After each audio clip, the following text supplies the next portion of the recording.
Okay, welcome everyone. It's been a long time since we've done a stream, so hope you all are well. I hope you can hear me well as well.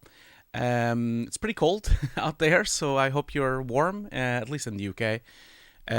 Wanted to just say Happy New Year as well, at least for those of you that are celebrating Happy New Year.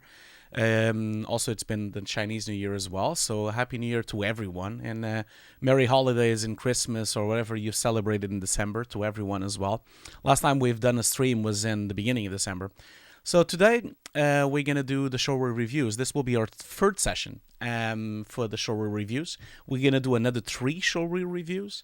I really would love to thank everyone sending showreels. We've already had 50 something showreels submitted, so it's gonna take me at least a year to go through them all. So thank you so much for all of this, all of this overwhelming support of sending so many showreels. But yeah, thank you so much for everything. And as well, as always, when I start this stream, I always want to thank BenQ as well, because I can't thank enough BenQ about this. Like, without them, this stream would never exist. They support the stream, they are sponsoring the stream. And so thank you so much to BenQ and to everyone over there, both BenQ Europe and the head office as well, for the incredible support that they've provided to Hugo's desk over the years. So yeah, I guess we're gonna start right away. As you always know, we also have some giveaways. So for those of you that are interested on my Nuke course, I'm also gonna give away my Nuke course. I'm gonna give away 2 Nuke courses today. So I'll do one maybe halfway through the stream, and then one at the end of the stream. We're probably gonna be here for 2 hours, I would say. As promised last year, I'm gonna start doing 2 streams per month. So from soon you'll start to see 2 streams per month, one for showreels and one for compositing in general, and some guests as well. People really enjoyed the Abe, the guest I had for the Lord of the Rings with Abe. It was Barboza and Alia Barboza. People loved the stream, and I'm gonna bring more guests. I'm gonna have some really nice guests for everyone. So without further ado, a few shout-outs before we start. So first of all, let me just switch to my screen so that you can see what I'm doing. So basically, don't forget, if you would like to watch more of my videos, more of my streams, feel free to subscribe to Hugo's Desk. It's completely free. It really helps my channel. I've recently discovered only half of the people that watch my videos are actually subscribed. So if you're not subscribed, please consider subscribing, because I really want to hit 100,000 subscribers. That will support the channel immensely, because it will allow me to have proper support and to have an actual certification box on my channel as well. And I will get more support from YouTube. So I can't thank you all enough for supporting it, but if you're not subscribed, please consider it. And as always, you know that my channel is kind of, if for those of you who don't know, I have like videos on compositing, I have videos on visual effects. I also have the podcast, the Visual Effects Notes podcast, which I do with the files from before and after. Last episode was Top Gun, which is a fun episode because there are 2,500 visual effects shots on Top Gun, but they really tried to convince everyone that there was no VFX on the show. There is a lot. I've seen the breakdowns privately at the Visual Effects Society. There is a lot of breakdowns, a lot of compositing, a lot of full CG shots, a lot of full CG planes, a lot of full CG cockpits. There's so much there. So feel free to watch the podcast. I've also done everything. We've also done Everything Everyone at Once, which has just been nominated for 11 Oscars. So maybe check out that. We've also done the original Avatar. Last episodes have been the original Avatar, Nope, Uncharted, and of course RRR, my favorite film of last year. Also, don't forget that we do episodes every 2 weeks. So next week we have a very special one. Next week we're going to publish the Avatar 2 episode, which we are recording tomorrow. So so as tradition, we are going to have basically all the videos, all the films that were nominated for the Oscars as episodes as well. So feel free to do that. You should also know I have a second channel as well. It's called Hugo's Second Desk. This channel is much smaller. This is actually a channel that I need to give more love to. This is basically a repository of the VODs from Twitch. You know, back in the day when I used to do Twitch streams, both workshops, reviews, and gaming, as you know, Twitch deletes the videos, and so I've been publishing them here. I've only published 57 so far. I have 85 to publish. I need to be better at this and publish more. So if people want to reminiscent and go back to those reviews, or even maybe watch some of the workshops, because we do have a few workshops here, they can do that on this second channel. Also, of course, as always, if you want to check out what I'm up to, Hugo C. Guerra on Twitter. I also have a Hugo's Desk Twitter channel, but I mostly post on both of them. So if you want to check out what I've been lately doing, just go there. And of course, also LinkedIn. If you want, you can follow me on LinkedIn. I usually answer questions. If you have any questions about work or about showreels or about anything you would like, just follow me there. I just crossed 20,000 followers on LinkedIn, which was great. I was so happy and thrilled to have so much support there. But yeah, if you want to connect on LinkedIn, very happy to connect. We also have a Hugo's Desk page as well. So, go there and check.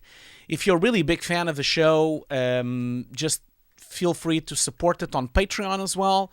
We have about 111 Patreons so far that are supporting the show. So you have multiple choices. You can support the podcast for £1 a month.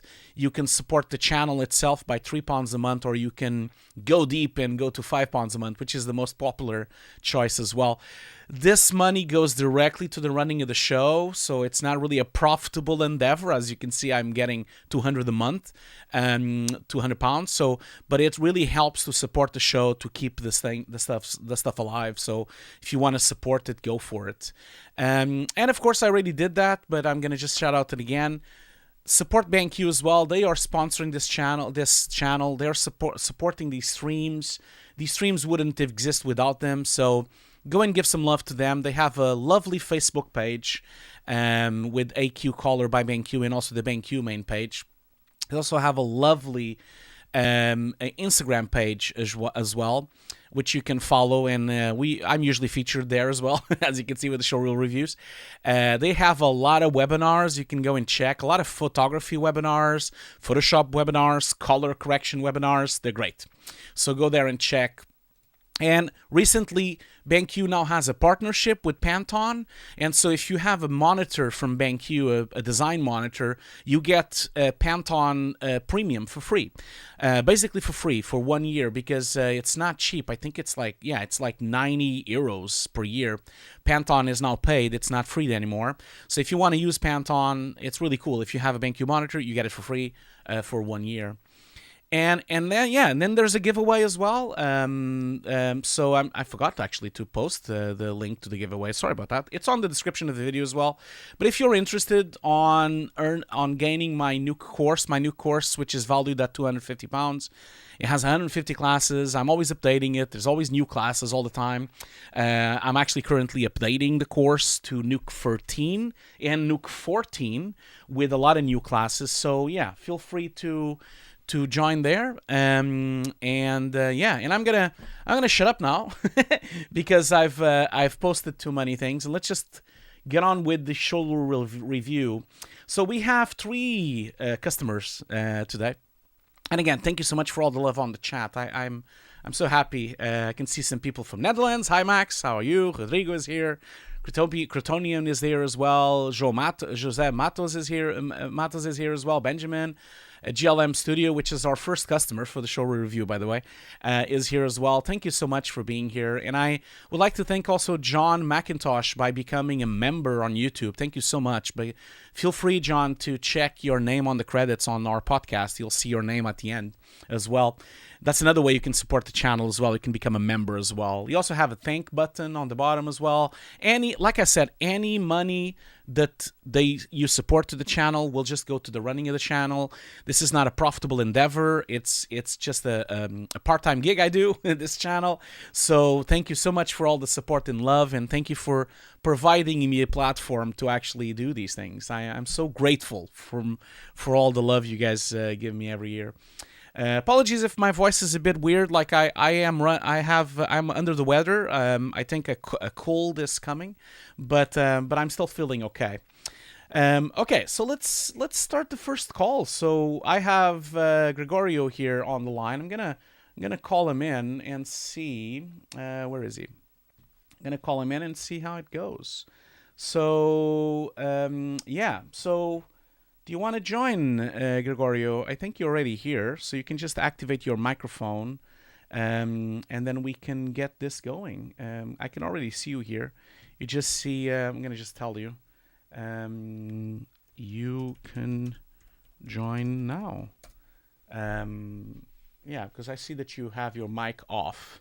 While we're waiting for Gregorio to come over here, I just posted the link for the giveaway. Don't forget the giveaway is there. Which is a free, 2 free new courses that I'm giving away. I can see that I'm still waiting. Oh yeah, here we go. He's gonna show up now, I think, any minute. Oh yeah, there you go. Cool. Okay, so yeah, I can hear you now. I'm just gonna switch so people can see you. Cool. Hello there. How you doing, man? I am doing well. Can you hear me? I think so. I can hear you. I hope the chat can hear you. I think they will. Let me just. Can you say it again? Hello. Yeah, they can hear you fine. Cool, perfect. At least my levels here gone up. So, well, thank you so much for joining, and thank you so much. And again, thank you so much for all the support you provide me. You're always tweeting and always supporting and retweeting. Thank you so much for that, man. It's really, really welcome. So, I mean, why don't we, before we start looking at your showreel, and keep in mind that I'm doing the Zoom call with you. Unfortunately, I can't share my screen because I'm sharing the screen to the show. So when I'm reviewing the showreel with you, I'm not going to be able to do it live with you, but I think you know your showreel enough to continue talking with me. So.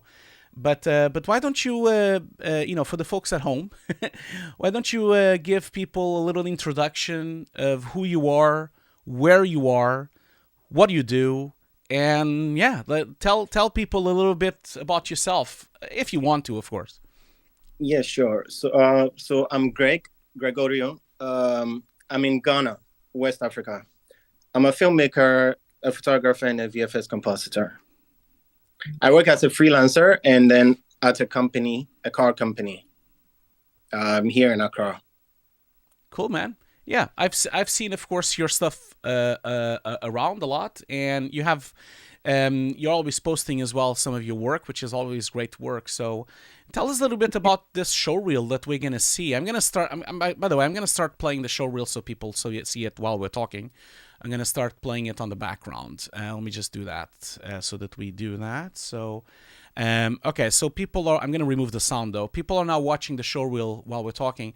Tell us a little bit, we're going to go shot by shot, but tell us a little bit about what this showreel is. What does it mean to you? What kind of work we can find here? So you can find a full CG compositing. There are cleanups and then a shot I did for green screen. That's what we can find on it. And so is this professional work or is it like a personal work? It's a mix of professional and then personal work. Okay, cool. And is this showreel like recent? Is it like just the latest version of everything you've done, or? Yes, is the latest. Cool. Well, the latter version of the showreel are old videos from last year. Okay, cool. And what's the objective here? Like, you're making a showreel, what? Are you looking for work, or are you just doing a showreel because you want to share your work with everyone? I am looking for work, but not at a company. More like for my company.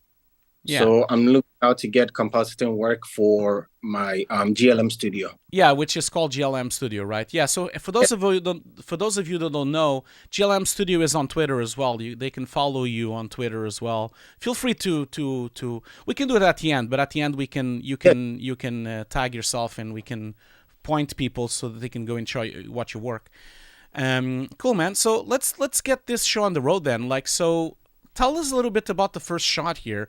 The first shot on your show reel, which says full CG shot, BMW Beetle restoration.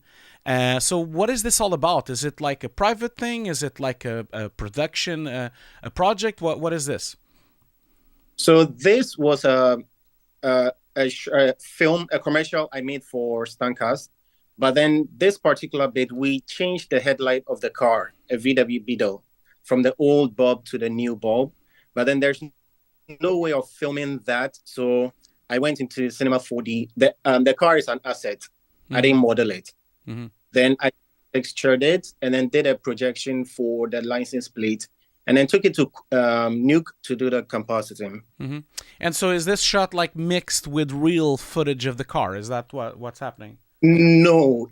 Well, the license plate is a real image, and then the color, because I had reference of the car. Yeah. So is this the only? Let me just go scrub through your show reel. That's the only shot of that project, right? Like it only has one shot, right? It only has one VFX shot. Okay, cool. Well, first of all, like I think it looks great, but there is a couple of things that I would say. Like first of all, I think your CG, to at least I'm just like playing it back here. It's looking a bit too sharp to me. Like I feel like especially, you know, you have a lot of smoke and fog on top, so it's hard to tell what's going on. So it's very hard to tell. So I can only really judge it when I look at the breakdown and I'm looking at the stuff before you add all this fog. But it looks to me like you have quite a lot of pings and light on the chassis, on the bonnet, like on the grills and on the silver parts of the car. And that's why I was asking if there was other shots before, because I see all these spots. So I'm assuming this is either a studio or a tunnel or someplace where we have a lot of lights. And that's why I was asking, because I wanted to see the shot before or the shot after to try to see if it was integrated correctly, you know. So I used an HDR for the lightning, and then it's a studio HDR that I use in Cinema 4D. So hence the light all reflecting on the bonnet of the car. Okay, I see. And okay, that's why, yeah, because I think for it to actually, there's a couple of things here that I would say. First of all, I think your smoke and your layer, and by the way, I saw someone popping in. I think it was Adesh. So Adesh, just wait a little bit because you're gonna be next. So don't connect yet. I know I'm using the same Zoom link for everyone, just for convenience. I just used one, but don't connect yet because we are still going through Gregorio's show reel. You'll be next. So just wait a little bit. Anyway, so as I was saying, I think you went a bit too far with the fog and the smoke. Not only it doesn't look very realistic, and I think it's because of the shape of the actual fog and the shape of the actual noise. It's not looking very realistic. Almost looks like smoke almost. And I think it's not reacting as normal smoke would look. It almost looks like is this a piece of stock footage, or is this an artificial thing that you've made? No, it's a piece of stock footage. And is it like really low quality, or is it like high quality? What's going on here? Well, it's actually 720, and then the video was in full HD. Okay, I see. That could also mean that's why because I'm looking at this and I'm kind of feeling that there's like some kind of disconnect between the smoke pass. I would definitely try to look for something a bit better. I think especially because, you know, when you have your headlamps and you're trying to cut your headlamps through the smoke and through the fog, I think first of all it should cut more. It should have like more uneven and bigger holes so that you have more contrast on the smoke. But then your big layer of smoke that goes on top is just covering too much, I think, in my view. But yeah, and then the other thing as well is that The lights look nice, but of course, if someone was filming this with a camera, it would be quite difficult to film because we don't really completely know where the exposure is. And I think also you are missing some kind of depth of field going on the car, because you see, if a lens would be this close to camera, normally a DOP would put some kind of depth of field. You probably would lower the f-stop a little bit, and because and then of course probably put some ND filters, because it's so much light you wouldn't be able to capture this straight into the lamp. But I think it's a missed opportunity, because the back lamp, like the lamp on the further side, and also the other side of the car, the back side of the car, I think it would have earned a little bit more photorealism if it had a little bit of depth of field, if it was a bit more defocused on that side. It would have helped, I think. I think it's a bit too sharp. But overall, it's looking okay. I would say one thing as well. I don't think it's an incredible I don't think it's your best shot on the showreel, so it's a bit like of a missed opportunity for you to start with this shot. I think you could have started with other shots. I think it would have been probably more beneficial if you would have started with other shots. You know what I mean? Yeah, I understand. Yeah. Thank you. No problem. I just need to do one thing here, because I've switched on. Sorry, just give me 1 second. We'll go to the second shot in a second. I just need to activate one thing here. Oh yeah, there you go. Sorry everyone. I'm having a little bit of a technical problem here, as always. I always have some technical issues. There's always something like that. You know me. I'll put the truck for a second. Oh yeah, there you go. Now I can do it. There you go. I wanted to switch that off. Okay, cool. Okay, cool. Let's go back to your screen. Okay, cool. So that's the first shot. So second shot, we now have CG text animation integration, and it's called two-tone BMW 720LE. Tell us a little bit about this shot. So that I just made a titling for the film. It's a commercial for the same car. So there was a paint job with the car. So I just needed the titling, and I didn't want to do a flat 2D titling. Okay. So animation for the text, and then just animated the ball. Okay. And this was done on what did you did the CG yourself, didn't you? Yes, with Cinema 4D, and I rendered with V-Ray. Okay, cool. I see. Cool. And then you composed it in Nuke as well. Yes. Okay, cool. Yes. Okay, so first off, there's not much to say really, to be honest, because it's just like a simple text on the front of the car. It's not a complex shot at all. When I looked at it, it looks okay, but it kind of depends on what you are going for, Gregorio. Are you going for a completely photoreal thing, or is it just a more graphical and graphic design thing that you're going for? My idea for it is I wanted a photoreal bit. Okay. If you're going to go photorealism, then I would say that I think there's some work to be done in terms of texturing and in terms of it matching the car itself. If you look at the plate and if you look at the car, there is this kind of certain diffuseness going on the car itself. It has a certain type of reflections. It has a certain type of aspect by getting the sun hitting the bonnet. It has a typical kind of midday bright fogginess to it, because it's when you have a lot of sun hitting things. And it's a little bit cold in terms of temperature, in terms of the shot itself.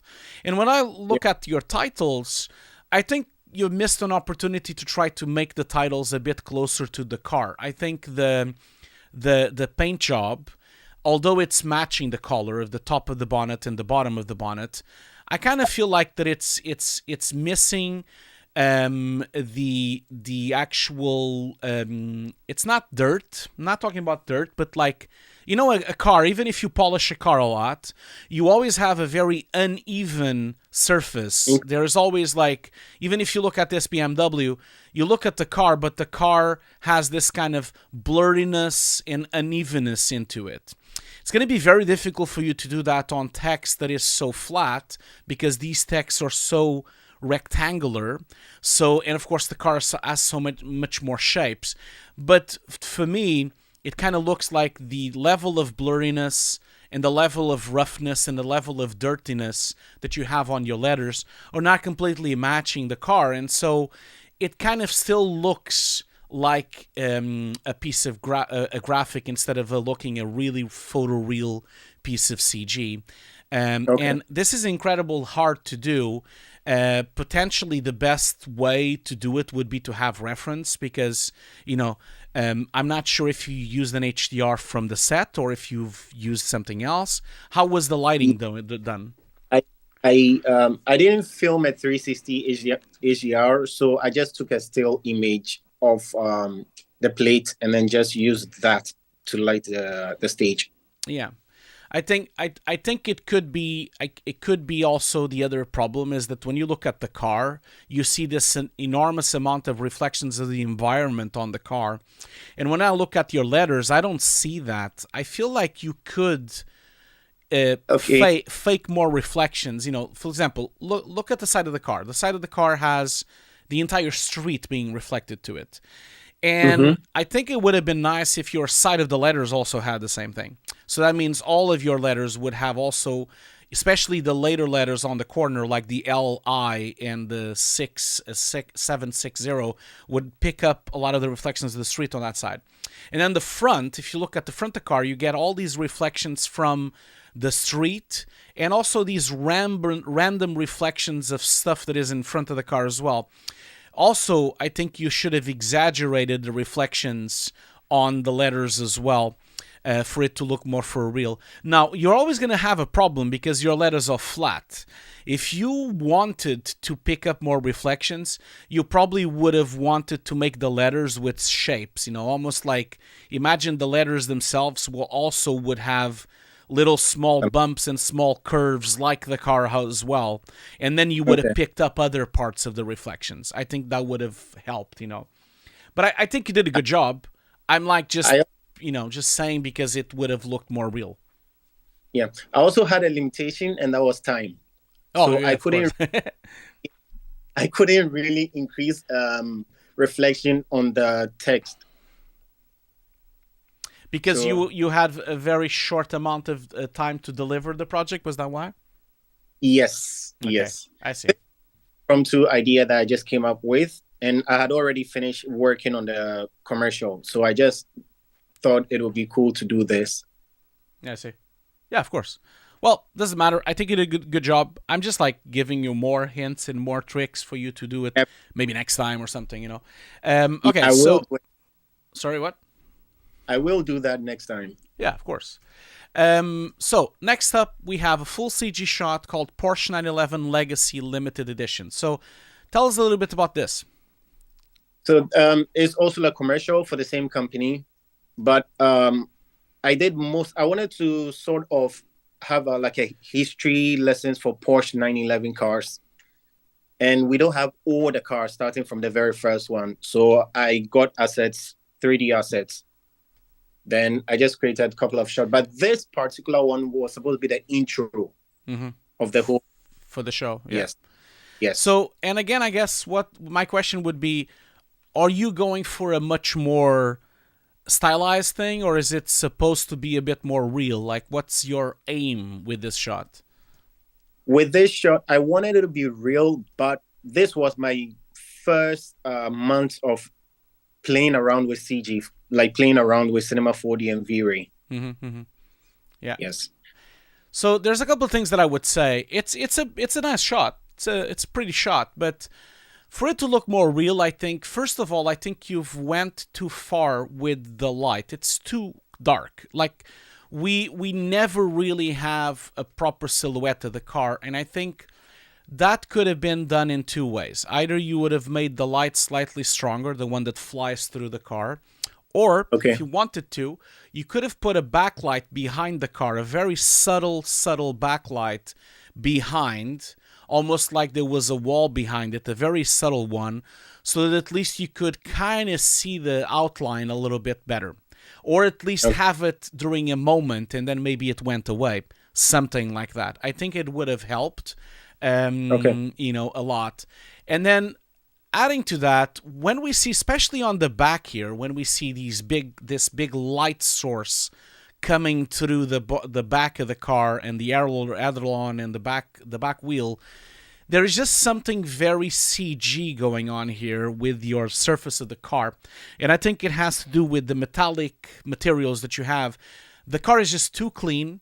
It's almost the text, like the quality of your texturing of your surface of this car almost looks like, you know, when you have a porcelain teacup, you know.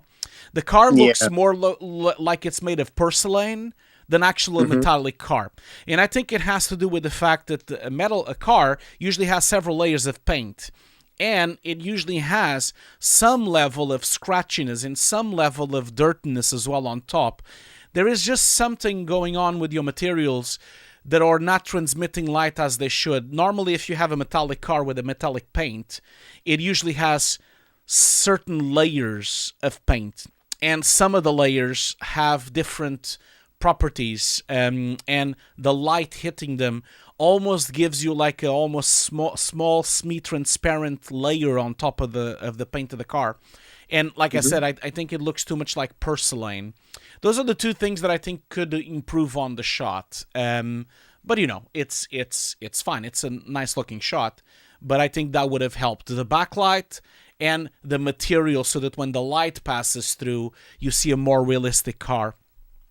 Could be like next time you do something like this, maybe look around on the web, look around on car commercials, and maybe look at some examples of this going on for real, so that you can kind of see how it would look for real on a real material car, you know, on a real car. Okay, no problem. Cool. So next up we have something called replacement, and it's called two-tone BMW T7 LE. And so I'm assuming you replace the plates, yeah. So, I think in terms of the plates, so let me just go back here. I like that you've done a zoom in so that people would see. One of the things that is happening though is that, unfortunately, because you have the original plate there, you can clearly see that your plate, the plate that you've put in, is not blurred enough compared. It's too sharp. So at the moment, it's the sharpest thing on the scene, and you can actually see that if you go through your breakdown and you look at the level of blurriness that you have on the original plate, it's quite blurred. You can kind of see that the focal of this filming, actually, I think the DOP or the director of photography or the cameraman almost looks like he almost looks like he focused maybe mid bonnet instead of the front of the car. So your title, like your registration plate is too sharp. You need to look back at the original registration plate, zoom in really a lot, look at how many pixels of spread it has in terms of blur, then going into Nuke, use a defocus node, and try to, with a side-by-side, keep defocusing the plate as much as it, so that you get the same kind of spread. The best option to do this, a tip I will give you, is that you should recreate the plate first. So basically pick up your plate, the one you've done, write exactly the same letters with a similar font, exactly the same letters that were there before. So this means you go to your Photoshop file, I'm assuming it's a Photoshop file, and write GT 2046-21. Write exactly those texts with a similar font. It's probably easy to find a font which is similar. Maybe even research in Ghana what is the font of registration plates. Probably it's easy to find on Google.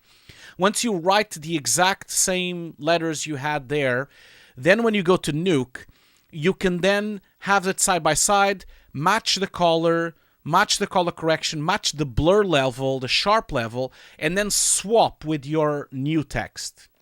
Because then if you get a match between your CG GT 204621 plate into the real one, into your CG one, if you match those two, whatever you replace it with will match as well, because it will just be a replacement of the text. So I would advise you to do that instead of trying to figure out how it would look with this titling, you know. The other giveaway that you have here is like you can clearly see the text on the bottom of the plate is really blurred, and then your text is also very sharp. So, and the same goes to the Ghana flag as well. If you look at the Ghana flag, the colors of the Ghana flag and also the GH are completely different on your plate. Especially even the colors, you didn't really did the colors correctly. You need to match it to the colors that were there. And you have a perfect reference. Again, like I said, if you do side by side, try to use the color corrector with the grade node or a color corrector, and then go channel by channel. Press R, or you just on the red channel, match that one, then just match the green channel, then just match the blue channel, then match the midtones. You should be there, you know, if you start doing all those things.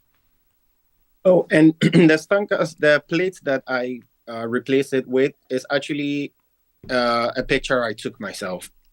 Okay. Of another car, yeah. I see. Well, it should be easy enough for you to pick up that car, that plate, and actually try to match it. I think the colors then, if this is another photo, the colors might just be because, of course, of the plate, the filming was probably filmed on Rexon 09 or in RAW. I don't know which camera was used, but H.264. Yeah, it was a Canon 200D. Okay, so do you know if it's Rexon 09 or sRGB? Is I think this was it's Rex 709. Yeah. I'm not dead. Yeah.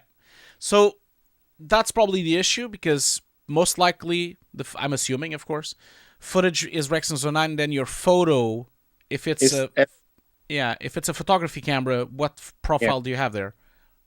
It was a sRBG. Yeah, so you're gonna have a disconnect between color, and also not to mention the sensors are gonna capture the image differently, you know, of course, the car. And that's why you're having a disconnect between the flag. The flag colors are not matching because the color space might be different. And also, like, the sensors are reproducing colors in a different way. Sensors usually do that. But I think if you follow what I'm saying, try to either recreate the original plate and then add, or if, because this is a photo, I would just say do a split screen and try to get the colors and the blurriness and sharpness to match, and then you'll have a photoreal thing, because at the moment it is very obvious that this is a comp. Like, you can see it right away because of the blur levels, you know. So okay. Thank you. In terms of tracking, it's fine. I hope you're not getting like sad or upset by all these comments. Roasted. No, you're not being roasted. No, you did a good job. I'm just like you've seen my showreel reviews. I'm very thorough. Yes. I'm very thorough. Yeah.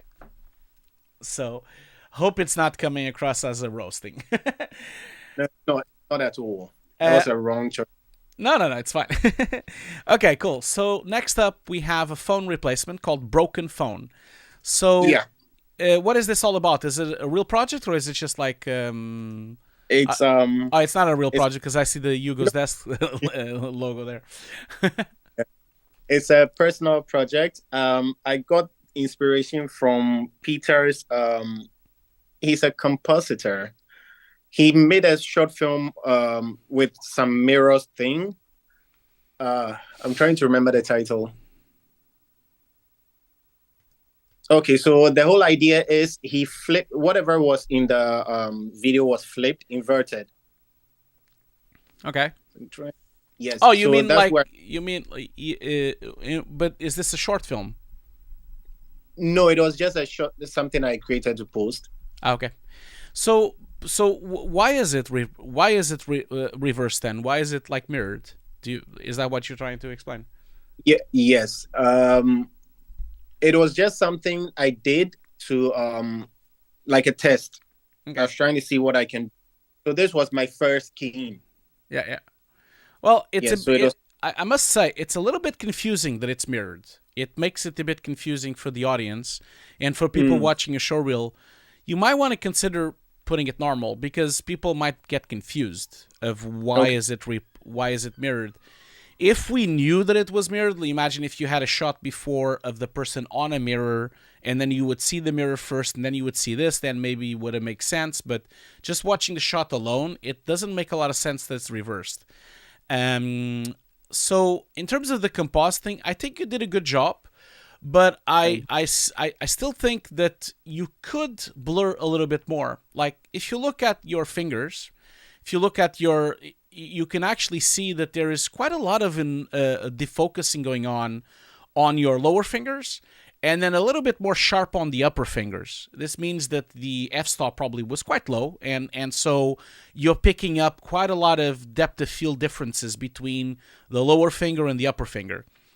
This is not being reflected on the glass. Like on your composite, the lower section of the glass should be more blurred, and the upper section looks about right.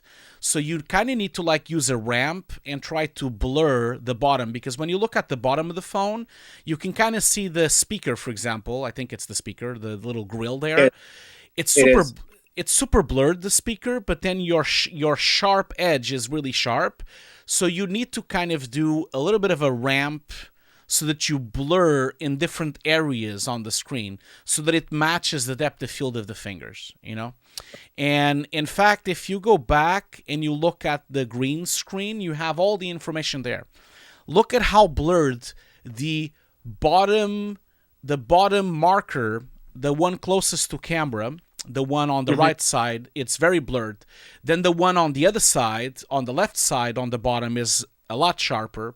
And then when you look at the top, they are slightly sharp. The one on the right side, and then the one on the left side is slightly blurred, and then the middle ones are completely sharp. You should use this as a reference. So when building this ramp of depth of field, you can use a ramp, build a ramp for this, and then feed it into a ZD Focus node or a PG Bokeh node, which now is included in Nuke. And then what you could do is you could use the ZD Focus, the ramp, as a depth mask, you know? So, Okay. and your ramp should be, the lower right corner should be darker. Then the lower left corner should be brighter. The middle should be pitch white because it's sharp. And then on the top, you should, so basically try to do a ramp that has 4 sides. And basically it has different white and blacks, almost like a depth pass. And then if you do this, your composite, the screen you're comping in, will match perfectly, because there's no way you can match it by just using one single value of depth of field. You're gonna need a ramp to do depth of field in 3D. You know, like there's no other way for this to work. You know, so Okay. that would be my advice. Okay, cool. So Yeah. the name I was looking for was Victor Perez. Oh yeah. Yeah, his short film Echo. Oh yeah, yeah. But you see, on Echo, you see the reflections before and after, and so you have context. You know what's going on, and you're not giving any context here. So that's why it's confusing for it to be reversed. You know. Got it. Okay, cool. So then let's talk about the beautiful game of chess. What's going on here? Is this like a project, a test? What is it going on? It's a personal project. Yep. I play chess a lot. So I just decided to make a very short film with a chess spoken word on it. So it's a full CG. I didn't model them. I got the assets from the internet, and I just did the animation and brought it to Nuke and did a comp. Yeah. So the smoke is a stock footage. Yeah. So the rest, they are all. Yeah. So this is looking good. I like it. But there's a couple of things that are going on here. First of all, you have a little bit of flickering on the CG. This is happening on the pings of light and on the speculars, and so it's a bit distracting, especially on the middle, you know, the queen. I think it's a queen or a king. I can't really tell because I didn't. Yeah, it's a king. Okay. The king and the queen. Yeah, the queen, and then it goes to the tower. So I think there's a bit of flickering. The flickering could be solved by a few ways. First of all, obviously, solving flickering is always a matter of you going, like going deeper into the settings in 3D and then brute forcing the quality. That's one way of doing it. If you can't afford to do that, if you don't have time or render power to do that, the other way to do it is, since it's a specific flicker happening, the most distracting one on the queen and the king, on the top ping of light, that's the one that is flickering. You could solve it in comp by basically using using a still frame of that ping of light, of that specular, and track it into the piece, to the chess piece. That way it wouldn't flicker. That would be one quick solution if you can't afford to go 3D, or if you can't afford to go back and do it all again. But you should be able. This is a simple shot.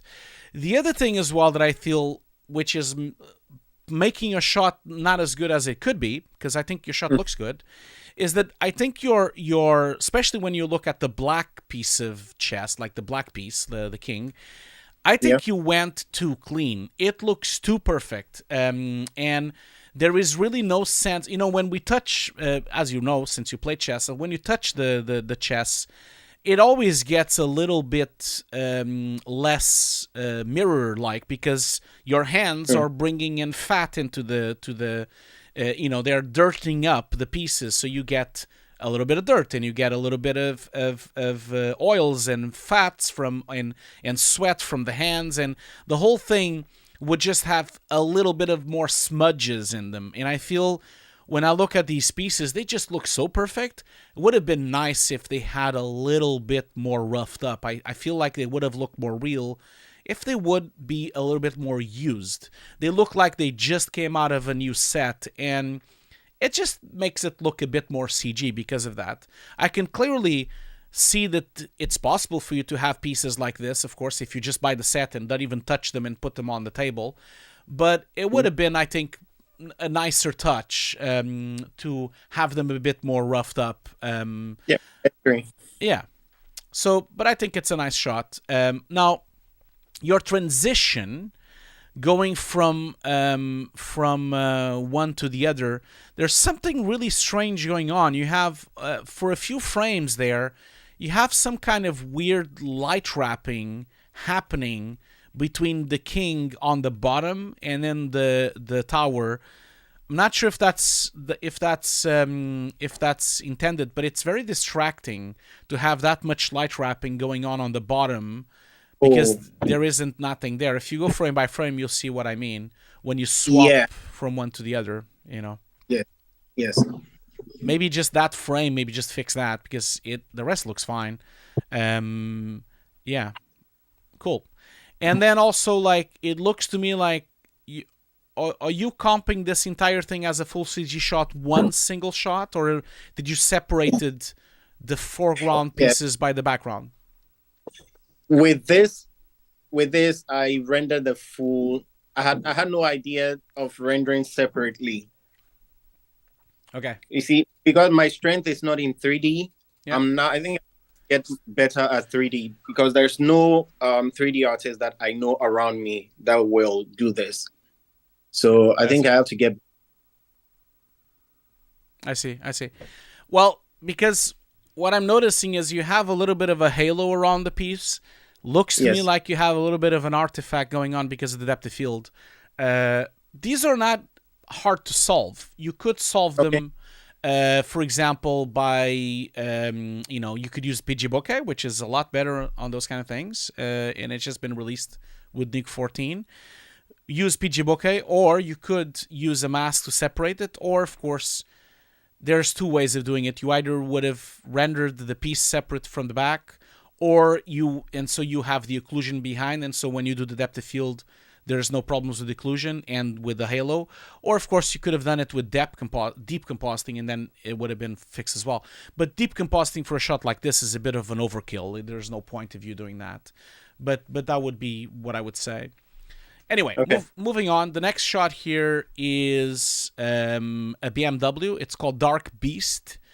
So tell us a little bit about this shot. This this BMW is an asset you gave from the racetrack stream workshop. Yeah, so that's where I got the asset from. So I was just trying out. That was also that was my second month in CG. So I was just trying out. So it's a personal project. Yeah. Well, I mean, it looks nice, but I feel like there's quite a few things to take care of here. You have a lot of noise on the lights and on the beam of light. You have too much flickering going on the speculars. You have too much flickering going on the front bottom of the car, on the front bumper.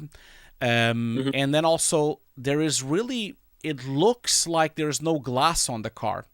I'm saying this because as we rotate around all these beams of lights, where are the beams of lights passing through the glass in the front? So it's almost like the car looks like it has no windows.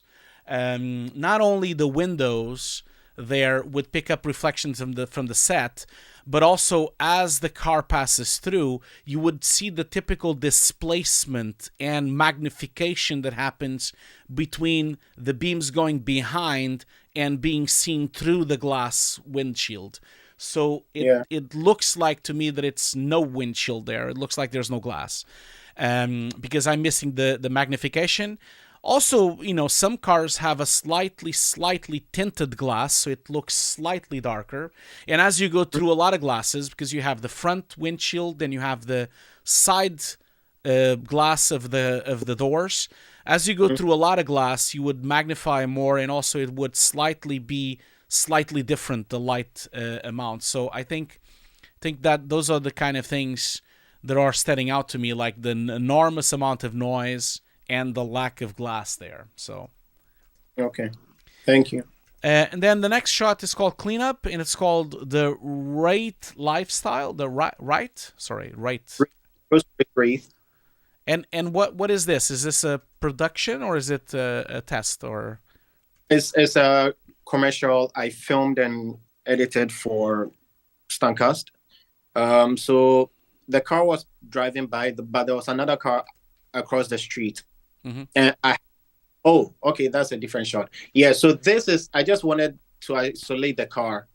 So there were other two cars on the highway. So it's just a enough I did. Okay.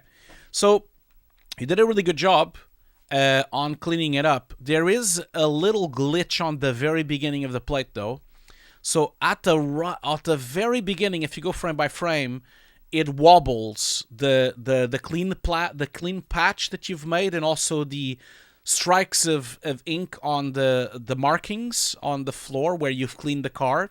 They move around and they float around. I'm going now frame by frame, and you can kind of see that they're all moving all over the place. They almost look like a little hand animation or something. This only happens on the beginning of the shot. They wobble around, especially the two ones on the bottom where the patch is.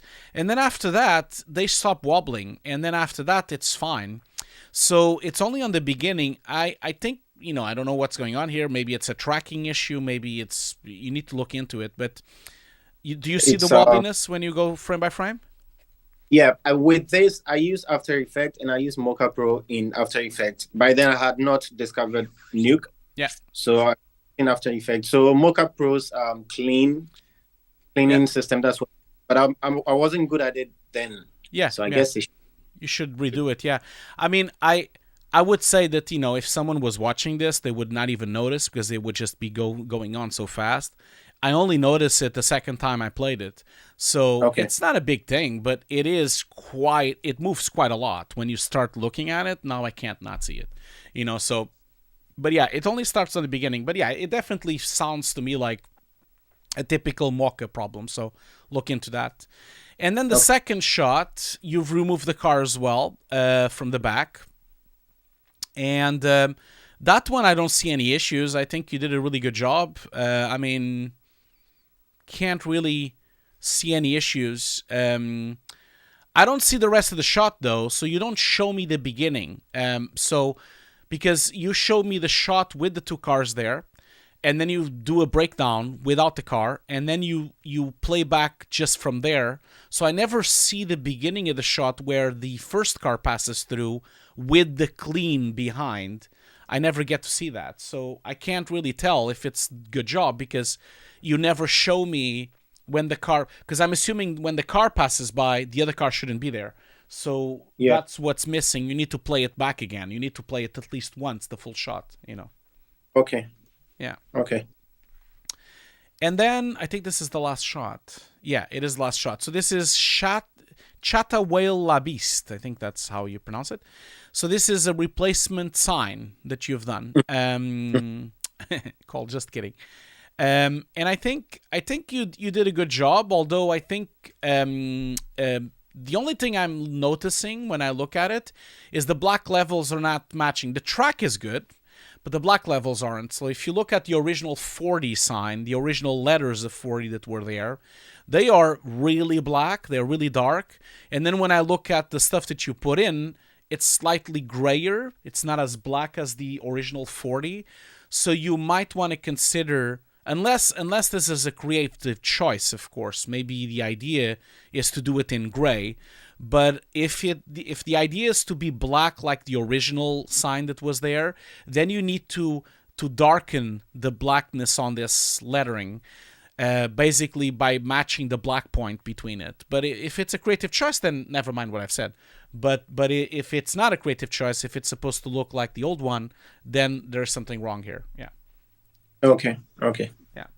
So thank you. Yeah, and that's the last shot. So congratulations, your showreel is pretty good. I feel like, looking at it now back, I kind of feel like you have, if the objective is to do a composting showreel, if that's the objective, I feel that you're missing a few things. You have some cleanup, which is good, but you're definitely missing keying, proper keying with face, people, hair.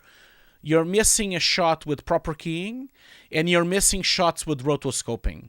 You have too much CG on your showreel. And when you are applying for compositing positions, especially if you are applying with a showreel of this level, like, you're going to have a hard time getting a job, because they're going to look at this showreel and not really know if you're good at keying or good at roto, because you're not showing that. And the phone is not enough. The phone is too simple to be considered a keying on a roto shot, you know. Okay. Yeah. So that's it, really. I guess we're done now. And yes. So anything else that you would like to add or to say? It's just thank you, not only for the call and reviewing the showreel, but since I discovered Hugo's desk, I've kind of increased, because earlier I would go on YouTube and search what I want to learn specifically. Since I discovered Hugo's desk, I think I'm learning exactly what I'm supposed to learn and know what I want to learn. So cool. I just want to thank you for taking your time out to share with us. Oh, cool. Thank you so much for saying that. And I much appreciate it. And thank you so much for always being so kind as well with your words and your support. So much appreciated for you saying that. Sorry. Of course. Yeah. Okay, so good luck to who? Sorry, sorry, you broke up there. Could you say it again? Oh, I was saying that the course is amazing. So good luck to whoever wins today. Oh, thank you so much for saying that. I'm glad that you said that. I'm glad you're enjoying the course. We have a lot of really cool students there, and we have a really nice community on Discord as well. So it's really nice. Thanks for saying that. Okay, well, I'll leave you to it for the rest of the day. Thank you so much for joining my stream, and thanks so much for sharing the showreel. Feel free to come back whenever you want if you have a new showreel. And I always will. Yeah, and I'll talk to you later, okay? I'll see you later, man. Have a nice day. Yes. Have a nice day. Okay, cool. So that was it. Thank you so much for joining, Gregorio. It was great to see your work, and I think everyone really enjoyed it. So we've been going on for an hour already. So thank you so much for everyone watching. We already had We have 57 people watching. Thank you so much for being here. As I always say, can't thank you enough for all the support. We'll be back. We're gonna do a break now. So we'll be right back. I'm gonna leave you as usual. You already know that we always do a 10-minute break. So I know it's long, but it's important for you to stretch your legs, to get some water, relax your eyes, and watch something else between this and now. So we'll do a 10-minute break, and we'll be back with the next showreel review. And feel free to kind of like wander around, especially stretch your legs. Try to get some blood flowing on your legs. I'll leave you with a word from our sponsors. As you know, BenQ is the sponsor of the stream. So I'll leave you with a word from them. And if you are interested on the giveaway, I've now posted the link again. And I'll see you very soon. I'll be back in 10 minutes, okay? I'll see you very soon.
Okay, we're back. Thank you so much for still being here and for sticking around for the stream. Hope you've stretched your legs. I hope you drink some water, and always keep healthy and always like move around a little bit so you can get some blood flowing.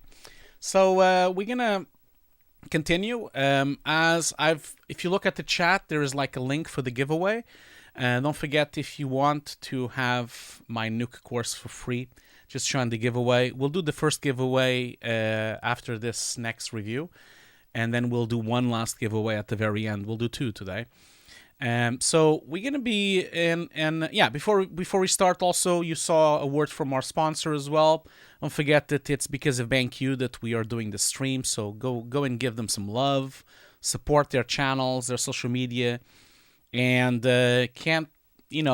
of course I'm being biased because I've been sponsored by them on the stream, but I use BenQ monitors and I really like them. And as you can see, I have 3 BenQ monitors, one here, one there, and one there. These are 2 PDs, and that's an SW. And I love them. I've been using them for like 7 years, I think, or something. I've done all my productions on them, and can't really. It's really an honest opinion. Of course, you take it in a grain of salt if you want to, but I really like their monitors. They're great. They're very accurate in color, and they've really helped me doing all my color corrections and all my visual effects.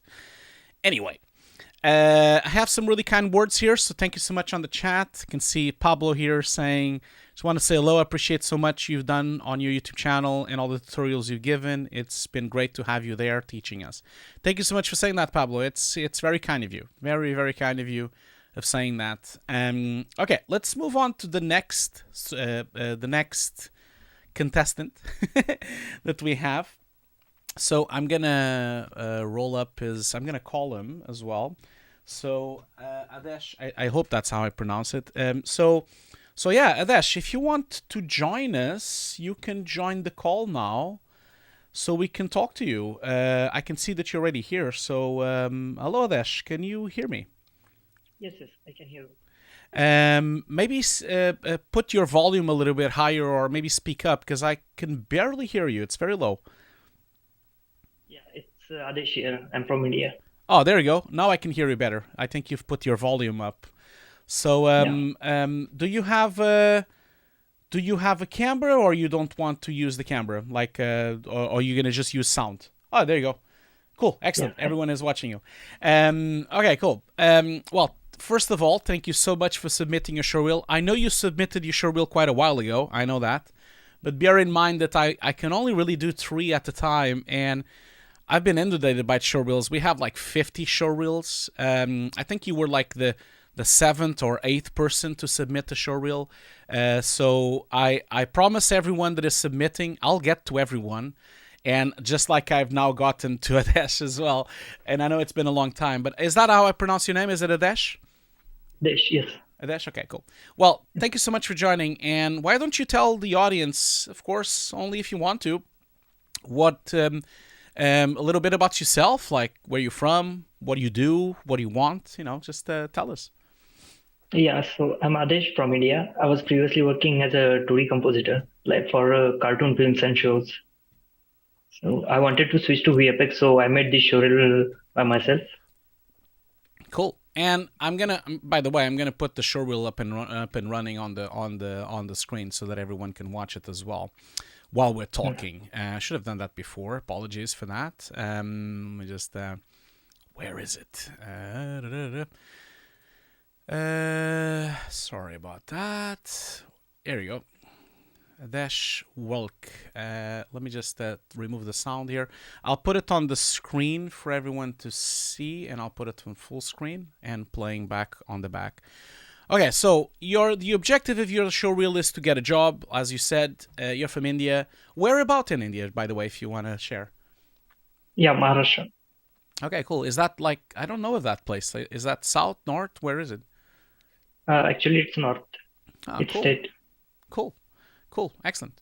I've only been in India once. I was in Mumbai. I was there for like almost a week. It was really nice. I was visiting a company. I used to work at the mill, and they had like a big connection with Trace VFX. So I went there to visit, and then I stayed there with the foundry doing some events. It was great. It was lovely, and lovely weather, lovely food. It was really nice. And really enjoyed it. I can't wait to go. I'm planning to go there next year as well, so it's going to be nice. Okay, so your showreel is to get a job. Is this like, have you already sent it to companies? How's this going? How's the job hunting going?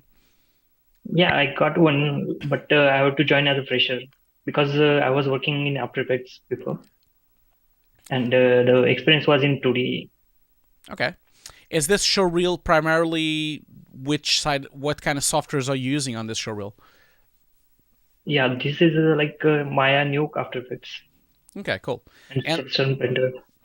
And so what's your objective? Is it like to become just a lighter, just a compositor? Do you want to do both? Like, what's your goal in the long run? No, I want to be a VFX artist. Yeah, VFX compositor. A compositor? Okay, cool. Compositor, okay, cool. Okay, so, well, first of all, thank you so much for sharing your showreel. And I do apologize that you already sent the showreel, I believe, in the end of November. So I'm sorry that we only got to you now.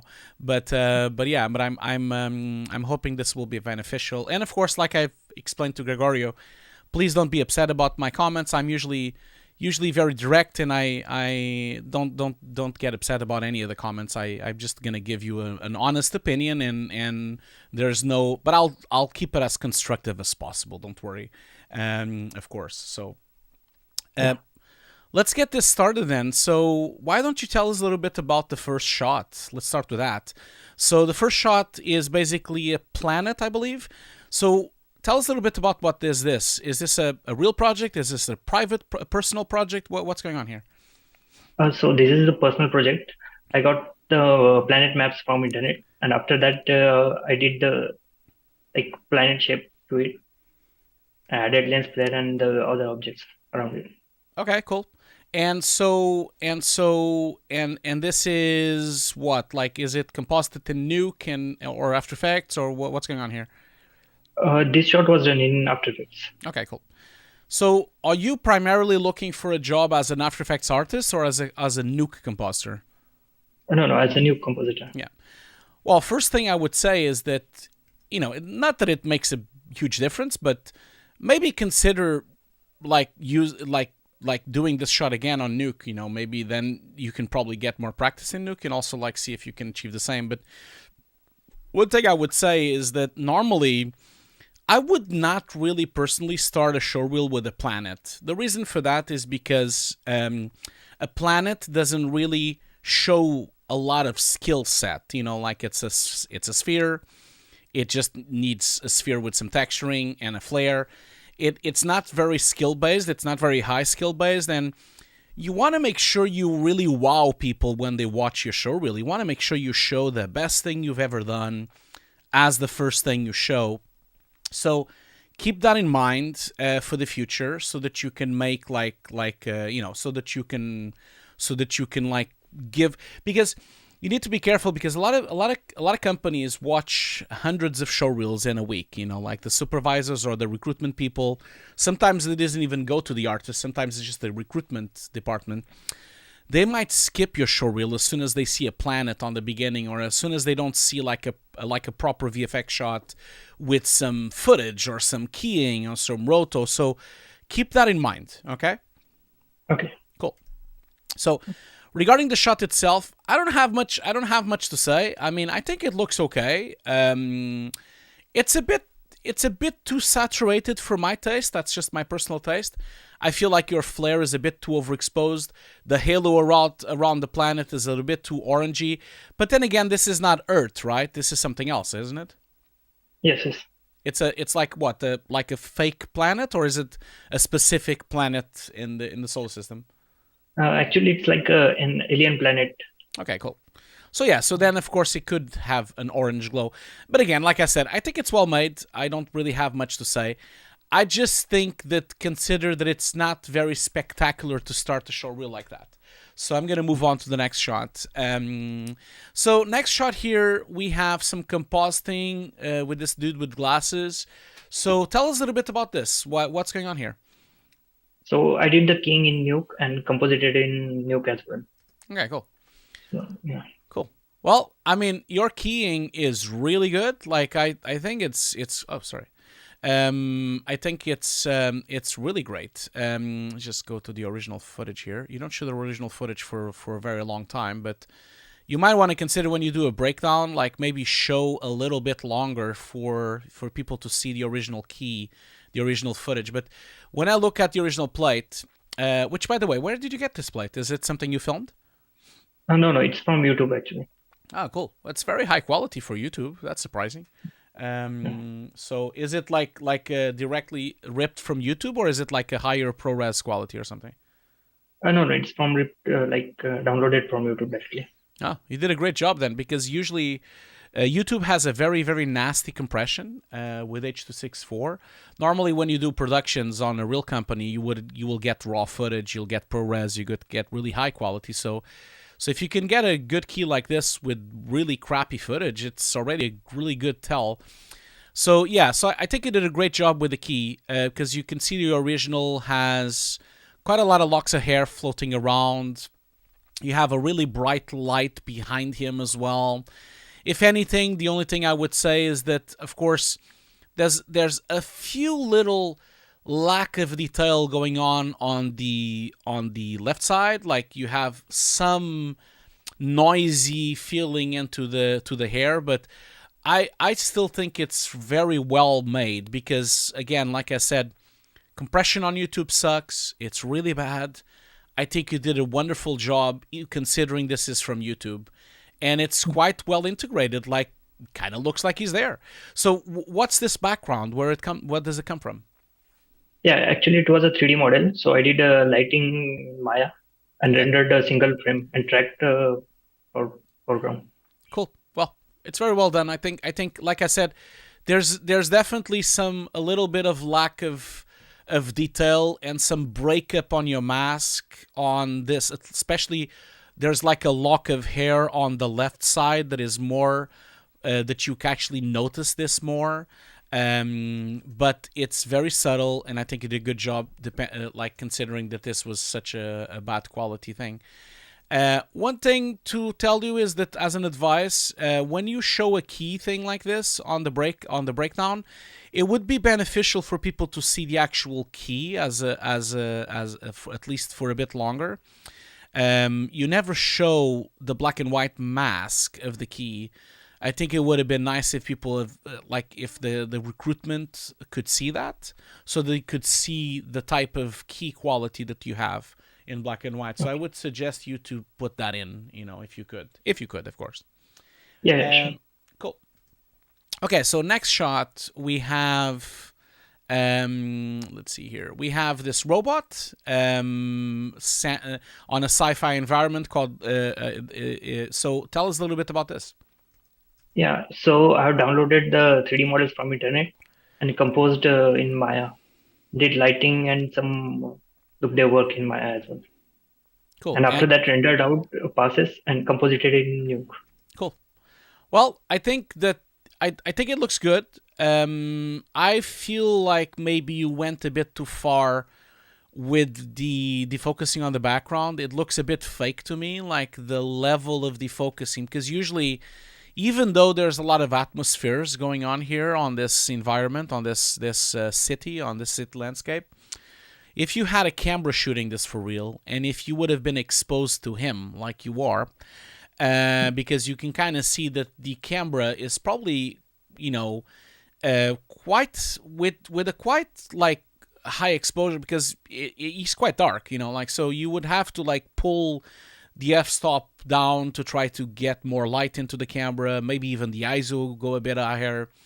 And whenever that happens, you start getting high dynamic, you start getting some overexposure going on behind. So that means these pings of lights on the city should be more overexposed, and they should maybe even bokeh a bit, because it looks to me like just a blur. It doesn't look like a defocus. It looks like a straight blur.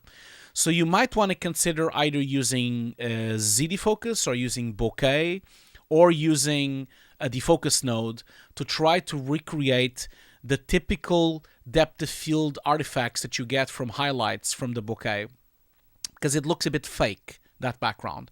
The foreground is fine, although the ping of light on the antenna on the foreground is a bit soft. It looks like it's clamped. It doesn't look like it's pinging light as it should. But yeah, I think that background needs some work, and also if you really want to have a flare like this, you kind of have to, like a flare on the antenna, you have to either choose to put a proper flare, like an actual one that would have all the elements of the lenses in it, and it would be more powerful. You would see more elements of the lens inside the flare, or you would not have the flare. So because you've kind of picked an intermediate thing here, and I think the flare doesn't look very believable, because it's not either strong, as a flare should be if it was a bright piece of light, but it's also too weak, so it's kind of something in between. But yeah, and then the background. Yeah, the background is the biggest tell of this shot. You need to work on that background. Yeah. Okay, sure. And when you do the bokeh, when you do the depth of field on this background, keep in mind that the bright, for the bokeh to work really well, for example, if you use the bokeh node, the new node in Nuke, or even if you use depth of field, or if you use defocus, you want to make sure the lights, if I go through the breakdown and I look at there's a section here where you don't have depth of field on the back yet. So your light sources, your neons on the city landscape, they are not bright enough. They need to ping more light. They need to be brighter. So when you defocus this thing, they then ping more light, because usually when you film something at night, when you film a landscape like very far away, the city lights always are brighter because of the bokeh, and then everything else is darker. So keep that in mind as well. Okay. Cool. But it's looking nice. I think you did a good job, but just needs those things, for it to really like shine and really to look properly composited into this environment. Okay, so then we have an asteroid. Tell us a little bit about this shot. Yes, the asteroid model was downloaded, and after that I put the 360 image behind that. Cool. And then you added this kind of like volumetric light. So what's the purpose of this light? Is it because the asteroid is glowing or made of a particular type of material? Is that why? Yeah, it's glowing actually. Okay, cool. So I think it looks nice. I feel that maybe perhaps, this is just a creative option. You don't have to do this. This is not even like I think the shot looks nice. I feel like the volumetric lights maybe are too big, and they are provoking a bit of lack of scale on your scene. So because the rays are so long, it kind of looks like the asteroid is much smaller than it is. But again, this is a creative choice. And I feel like, I'm not sure if it's the grade or something, but this happens also on the shot before. I'm not noticing, this could also be the encoding of the upload that you've put on the internet. I'm not noticing any kind of sense of grain or noise or grain or anything on the shot, it could help the shot to sell the shot a bit better. Even on the asteroid, I feel kind of like it might be a little bit too dark, because it would have been nicer for you to ping the stars more on the background, and then the foreground could also be brighter. Don't be afraid of overexposing certain areas. We see this in films all the time. A lot of times on the film, there's always pings of light that are overexposed. There's no problem. There's no shame on that. That could happen, and it exists when you're exposing with a camera, So there's no problem there. But it's looking nice. So then next shot. So this is from Tears of Fears, I believe, isn't it? No, is it called Tears of Fears? Yes, it's from Tears of Fears. Yeah. So this is you're having the same issue as the shot with the robot. Your depth of field is not realistic. So hear me out. When you look at him, he was shot on a green screen. I think you don't have the piece here, but that's fine. But we know that he was shot quite sharp, because you see that his shoulders are completely sharp, his head is completely sharp, the back wall is everything is sharp. And then the depth of field that you put on the back, like on the wall, on the buildings, is too extreme for the depth of field on him. So you would have to do a bit more progressive depth of field. So the buildings on the back here, the ones closest to him, should be a little bit less defocus, and maybe the one on the right side would be a little bit more defocus, and then the ones on the lower right side could be more defocus, and then the sky would be more defocus. Try to work a bit of defocusing steps into your background so that it looks a bit more realistic, because it's too much blur. It doesn't match up with the blurriness that he has. It looks a bit fake at the moment. Now, there's also a couple of issues going on here. So the sun, you can literally see when you look at him, there is a sun hitting his face. Like there's light hitting his nose and hitting his forehead. But then on your photo, there's sun behind him. So either he's living on a world that has two suns, or you need to rotate the lighting on the background. So the sun should actually be in front of him, and then that means the back buildings should be bathed by sun. They should also have some sun hitting his face, just like the dude has as well. So there is a problem with the depth of field, but there's also a problem with the light direction on this shot. So you need to be careful with this because these kind of things become a huge problem. And Okay. I'll tell you one thing, the easiest way for you to fix, I could probably like live with the background pretending that there's no sun there. That's fine if you lower maybe the lighting. But there is just a very big disconnect by the fact that I have light hitting his right side, and there's no rim light hitting the right side on any of the buildings. It's almost like if you look at his nose, you have a really strong light on the right side, and then you have the right side also a really strong light on the forehead.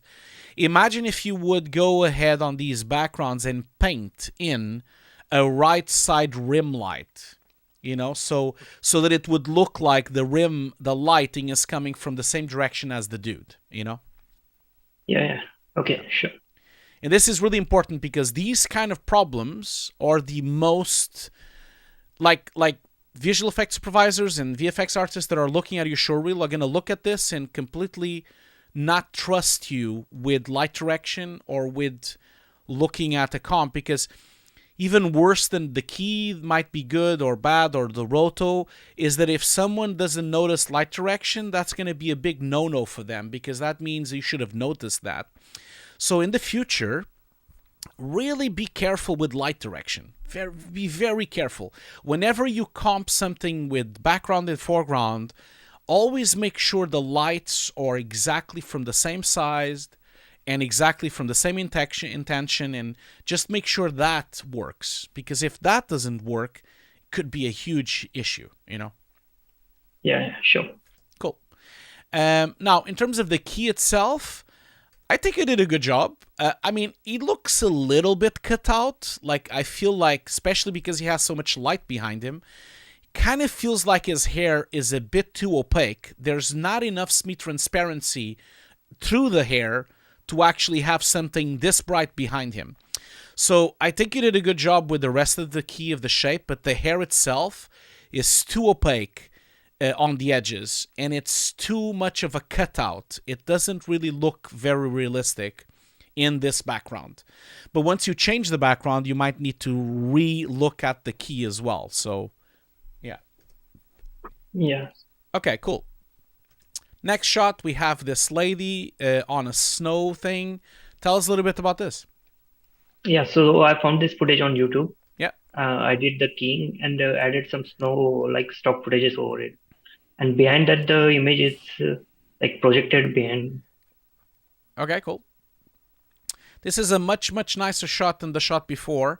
You have some keying issues, especially on the right side. We have like this really nasty white line crossing her hair, which is, I don't know where it's coming from, but it's clearly not there on the, if you look at the original footage, the one that she's on the green screen. And by the way, really like that you've put side by side. This is how you should always do it. It's nice for me to see the mask itself and to see the original plate. I think you should do this on the shot before and on the other shot as well that you've done. But this is a really great way to break it up. Now, Okay. Considering this, when you look at her, you see that there's no white line. Her hair doesn't have any line there whatsoever. But then on your comp, somehow you ended up with a white line on that side of the hair. I don't know why. Maybe it's a rogue light wrap. Maybe it's a rogue piece of keying. But there's something, I think it actually happens here. See, when I go to your breakdown, there's a moment in here on your breakdown which looks fine. And then you have a bit too much light wrap going on the dress, on the lower dress shoulder.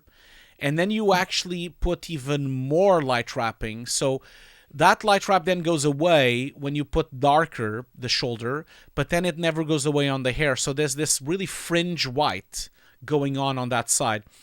And it's really distracting because on the left side, it looks fine. It looks really great on the left side. The hair, the key, you did a great job, especially considering this is from YouTube and it's very compressed. But then on the left side, you have this white line. Yeah, edge blending issue maybe. Yeah, it could also be a pre-multiplication issue as well. Maybe look into it.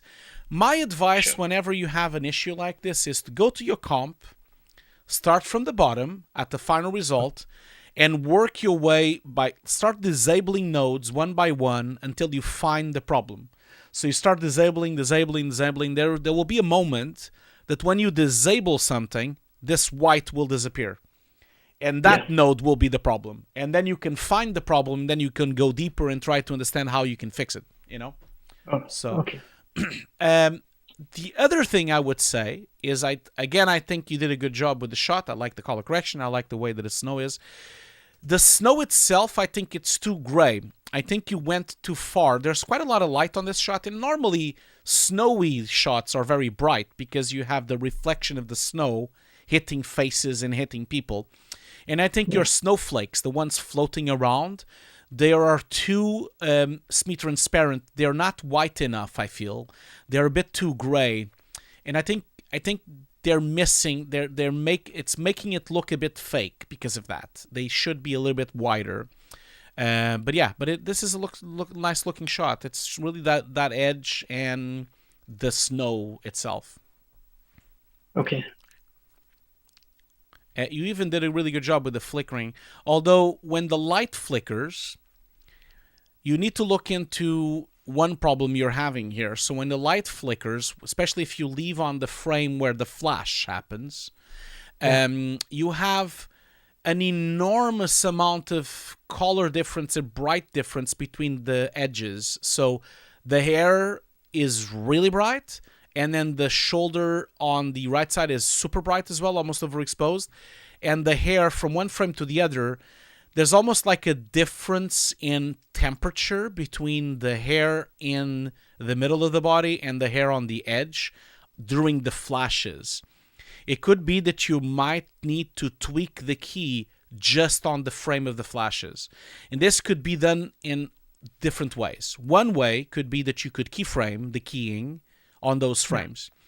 The easiest way is for you to have two different keys and then use a switch node to switch from one key to the other key just during the flash.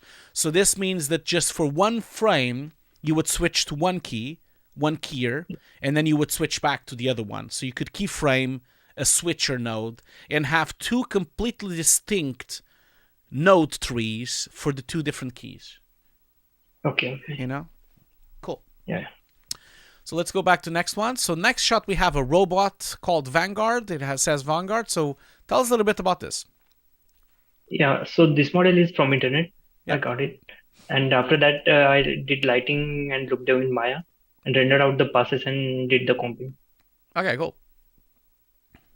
So it's looking okay. It's looking nice, but I feel like it's not looking very photoreal because I feel like you're missing a few things here. First of all, I think in terms of staging, it's not the most pretty shot to look at because you have this corridor of robots and they're quite dark, and then you have this robot on the middle, and there's kind of a bit of a disconnect between him, and I understand that this is the row of the middle, but he is much brighter than all the other robots, so it's almost like there's like a spotlight on him, and everyone else doesn't have a spotlight, so it makes it look a bit fake because it almost looks like you've brightened them up him.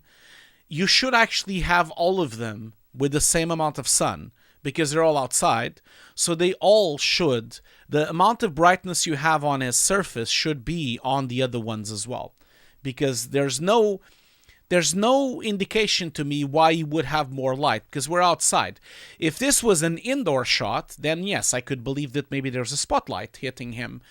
And maybe he's on the spotlight, but if it's outside, there's no reason for the other robots to be darker and this robot to be brighter, unless they're made of different materials or made of a different color. But then it isn't, because I think you've used the same model, didn't you? Yes, the same model is used, but the grading I think I got differently. Yeah. So one quick note, because someone on the chat here is asking about the keying just before on the shot before. So Aniket Patel is asking, sorry, I didn't understand the two keying part. Can you explain? Just to clarify what I've said was that what could happen on a situation like this when you have a flash of light like this which really changes the keying because the flash is so bright that it changes the type of edge problems that you have. What I was suggesting would be to have two separate trees. So basically, whatever you did on the keying, you would have your rotos, your keys, your inner cores, your outer cores, your soft cores. You would do one keying for her, and then you would have a version of the same keying that would be slightly adjusted to compensate for this flash of light. And then what I'm saying is you could use a switch node in Nuke and then switch from one tree to the other. That's what I mean, okay? So I hope you've understood that. But going back to this robot here, so yeah, I think you went a bit too far with the color correction on the behind on the robots on the back because they look too different. They should look sunny as well. So that's problem number one. Because it's a shame because, the robot itself looks great, and I think you did a great job. The one on the middle. I'm talking about the one on the middle. The other thing as well that I think you're missing, especially when the camera's moving and then there's another robot coming into the front, you're missing motion blur. It really would help the shot if you had motion blur on this robot coming in, because it looks very jerky. It looks very sharp coming in. It would really help for you to either have some kind of motion blur. Either you can render the motion blur in 3D, or you can use vectors to do a vector blur in Nuke using the vector blur node. Or if you don't want to use this, you can also do a fake motion blur by using the motion blur 2D node in Nuke as well. So motion blur is definitely going to help on this shot. So it's two things for me. The depth of field is also could be improved as well, because again, the same issue you're having with the other shots, with the other robot, your depth of field looks like a blur. It doesn't look like a depth of field. I'm lacking bokeh effects on those pings of light, and I'm lacking the typical characteristics you get from a depth of field lens, from a lens being defocused. You're missing the bokehs, the artifacts. You're missing all those things that make a lens look like a lens. But yeah, the two main things are the motion blur missing on this robot, and of course the row of robots, which are much darker, the one on the middle. You need to look into that, okay? Okay. Yeah, sure. Now, in terms of breakdowns, I'll be very honest. Unless you are sending this showreel as a modeler, so if you would have applied to a modeling job, there is no point for me to see these AOVs on a turntable. There's no point, because what is this consider this. What does this tell me? This tells me that you know how to click a button to spit out AOVs. It doesn't give me any indication of your skill set, because it's such a simple thing. You press the button, the AOVs come out. And you're basically wasting time on your showreel showing something that is not necessary for a compositing showreel. So consider maybe removing this, because then you get more time for the other things, unless you're applying for a modeling job. That's what I mean. Okay. So these kind of things of showing the AOVs, all the AOVs on one screen. I've noticed a lot of juniors and a lot of students do this. And I tell this to everyone on the chat here, it's pointless, because everyone knows how to spit up AOVs. It's the simplest thing in the world. You're not really gaining anything from there. Okay. And then apart from that, I think you did a good job on the shot. I think the shot really just needs those three things, it just needs a proper, more realistic bokeh depth of field, proper color correction on the back robots, and then the motion blur, and then you have a really nice shot. Yeah, thank you. Then after that, we have the sun. Tell us a little bit about this. So this was done in After Effects using the same maps, like planet maps. And after that, I added a lens flare and the fire around it. Okay, cool. So one thing I would say, again, same feedback I give you for the first shot. First of all, making planets is something that is not considered very skill-based, because it's so simple. So I would tell you that, as soon as you have more shots, I would skip these shots of planets, because they don't really contribute to the skill set. They don't show any kind of good compositing skills. They don't look that good. There's other shots that are better on your showreel. The other problem as well with this shot is a sense of scale. So the fire coming out of the planet is super humongous. Consider this, if this is the sun, those fire things coming out of the sun, which usually are not like that. If you look at documentaries of the sun flares usually are one coming out or two coming out. It's not a constant burning fire like you've made. It looks like you've made a ball of fire. It doesn't look the sun. And it's really contributing for it to look like the scale is wrong, because you have so much fire on the actual surface coming out that it's making the planet look smaller. I would say maybe consider making one solar flare, not... I mean, solar flares is this kind of thing. I don't know if you've seen it on NASA documentaries, but it usually comes out as one ball of fire coming out of the sun, just one, and then it comes out into space, something like that. So maybe look at in the web and look at this. I don't know if I can find. Well, let's see if I can find it real quick here. So solar flare. So if you look at, let's see if we can find the proper image. See, this is, of course, a recreation, but usually a solar flare is like one single piece of fire coming out, and usually it comes back again into the sun, or sometimes it goes to space. It never is the entire planet burning. It's only one thing that comes out of it. And if you start looking at Google, there's always certain places on the planet that does that, but it's only a few spots, not the whole thing, So maybe consider that when you start doing this next time. Okay, cool. So then next up we have... Your showreel is quite long. I can see that. It's 2 minutes and 13. So definitely if you remove the planets, you would have a more tight showreel. So now we have this sorcerer. I think it's a sorcerer in front of the moon. Tell us a little bit about this. Yeah, so this footage was from YouTube. Yeah. And after that, I took the model from internet and did the lighting in Maya. Mm-hmm. And after that, I rendered out the passes and did the king and all the compositing. Okay. And so what's supposed to be in front of her? Is that a moon, or is that like some piece of magic? What's going on here in front of her? Actually, it's like some kind of magic spear. Okay. Cool.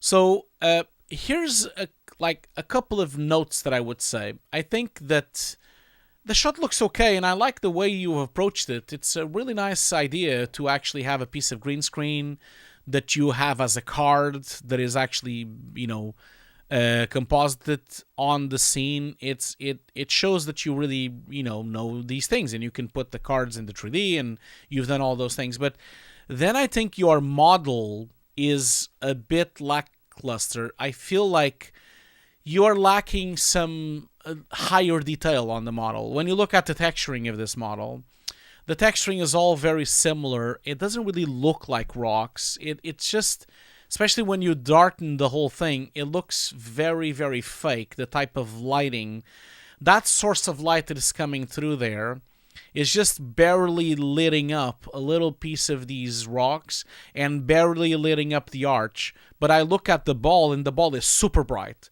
So there's a bit of a disconnect between the amount of light that is coming out of that ball in front of her and the amount of light that is actually going across through the scene and bouncing through the stone.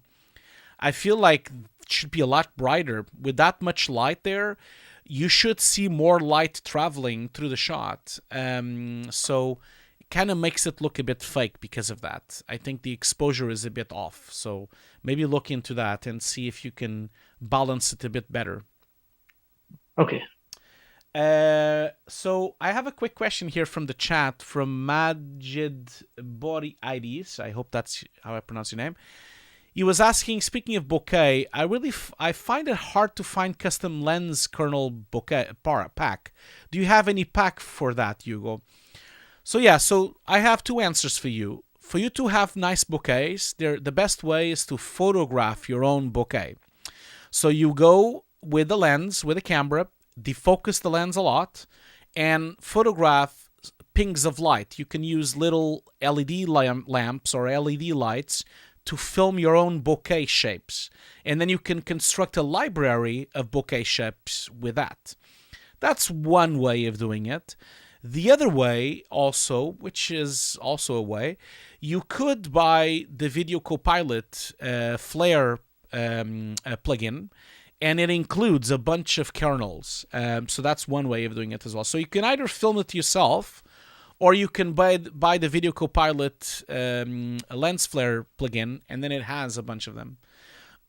Okay, so going back to your shot. So yeah, keep looking into this and address the fact that there's missing lights on the scene. It's too weak, the light, and especially as someone has pointed out on the chat, Rodrigo Souza has just pointed out, you're also missing lighting on the columns on the top. So the top columns are not even being affected by this source of light, and they should be affected somehow by that light. Okay, like light wrap thing. Yeah, you should have the same way you have a light hitting the spheres on the back. It should also be hitting that part there. Okay, so then, and like Rodrigo says, it's just the light. The light looks, there's something wrong. It kind of looks to me like you've lit this in 3D, but that sphere was not on the 3D scene, was it? No, it was added in post actually. Yeah, so what you need to do is you need to go back to the 3D scene and put a very source of light in the place where the sphere is. So put a very strong source of light in the 3D scene and let it happen for real. I'm not saying to put the sphere there, but at least have a very strong source of light exactly on the same space. And then everything else will just work automatically. Okay, so then we have a shot here of a monster / zombie / something. Tell us a little bit about that. Yeah, so I got this model on internet. After that, I animated it on Mixamo. Okay, cool. And did the lighting and rendered out and did the comp. Okay, cool.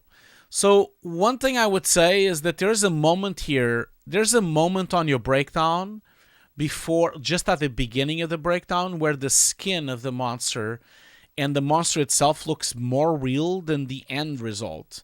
So for some reason, the depth of field and the blurriness that you have on this specific moment when the monster is very blue, it looks more realistic than when you started making it a lot more sharper and more woody. Unfortunately, I feel like he's made of wood. It doesn't look like he's made of skin. I don't know if that was the intent, but I think it's a really strange material that you're having here, and it's very strange color correction. It's kind of making him look like he's made of wood. Maybe look into that, because it's not having the properties of skin. Skin usually has some translucency. Skin has a different look to it, It's a bit more bloody as well. So it's just a bit weird what you've done here with the texturing. So maybe revisit that, because it's really making the shot look very fake because of that, Yeah, it's like, I think it's material. The material is a little bit sharper. Yeah, exactly. And I think also the choice of colors maybe is not helping as well, because it's making it look like he's made of old wood, like when wood gets really old, you get this kind of gray wood when it's dead. And I don't think that's what you're trying to get. And then there's also like other things as well. Like if you look into it, it's like this dude is so dry, there's no moisture, so he's not specular at all. There's no specularity, there's no reflections. He's literally made of dust. He's made of wood. It's like you need to like have subsurface scattering, you need specular, you need reflections, you need like some kind of shininess going on his body. It definitely needs a lot of work to make it look more photoreal. Okay, I will work on the materials. Yeah. And then we have this kind of weird alien-looking frog that you have here. Tell us a little bit about this. Yeah, so I found this shot on Blender website. After that, I downloaded and rendered out the passes and did the comping in Nuke. Okay, cool. So this is actually one of your best shots, by the way. Looking really nice. It's still a bit off the black points. So if you look at the like you have so much atmosphere going on here that you see that the blacks on the environment are quite grayish. But then the creature, the black level on the eyes are completely pure black. So I feel like you need to work on the black levels of the creature so the black levels are actually matching the background.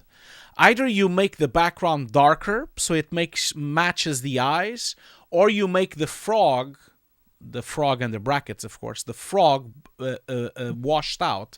So you need to either choose to make everything black or everything gray. You just need to match them, you know. And it's a really easy fix. And I think if you do that, it's gonna look terrific because the shot looks really good. I think you did a great job. It looks really nice. There's a little bit of flickering going on the branch there, but it's really the black point that is really the black points between the creature and the environment that is kind of like making it look a bit weird. You also have a nice motion blur as well. I think it looks good. Now, again, the same thing, same feedback I'll give you. There's no point for you to give me a mosaic of the AOVs. It shows no skill set for me to show me that you can make AOVs. So just don't waste time with this and just cut directly to the breakdown itself. The breakdown is nice, but I think the mosaic with all the images, with all the AOVs, it's not gonna work. So, and another thing that would help your shot, I think, would be to actually have a little bit of depth of field. I feel like if this camera was so close to him, I definitely think his face would be sharp, but I feel like his legs, his limbs would be more blurred, you know? So maybe consider picking up the depth pass in Nuke and maybe just increase like make it more blurred. Basically lower the f-stop, make the depth of field look better, you know? Yeah. Because it's definitely your best shot, so, you know, like, you should look into it. So, and then we kind of have this war shot. Tell us a little bit about this war shot, this bunker fire war shot. Yeah, so I got this shot from YouTube, the blue screen. And after that, I did the king and I did the fire elements and the smoke elements on top of it. Okay, cool. So here's the thing. I think you have quite a few problems here. The first problem is a scale problem. Your fire is on the wrong scale to be on this scene. So it looks like and not only it's on the wrong scale because the fire looks to me like the flames are too big for the location where they are. Also, the speed is wrong. Look at the shot. The shot is in slow motion, right? So the guy is like, it's not in slow motion, but it's like, it has a type of movement. It has a type of frame rate. And then the explosion happens. But then your fire, for some reason, it's looking like, if I go frame by frame, it looks like there's interpolation going on the fire. It almost like the fire is skipping frames. And that's very distracting. It looks to me like you have the wrong frame rate on the fire compared to the plate. So those things are very distracting. And I'm talking about the fire on top of the building, on the rooftop. That fire is the wrong frame rate.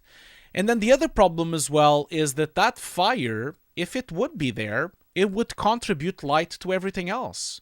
You would have light, it would lit up the environment. It would lit up the hill where the fire is. It would give a rim light on the soldiers. So the soldier on the most left would have a rim light coming from that fire. The soldier that is on the middle would have a rim light of the fire as well. And the entire floor in the front and on the side would be lit up by this fire. And we're not having that. It doesn't show. So you need to relight the scene or remove some of the fire. You need to kind of choose. And the same goes up for the fireball. The fireball is also mismatched in terms of frame rate. But also, look at this. The fireball explodes and it doesn't lit up anything. We're not having any of the typical bouquets. Like a fireball this big, for example, you have a bucket in front of it. Look at this. The fireball is there, and the bucket has a shadow on the left side.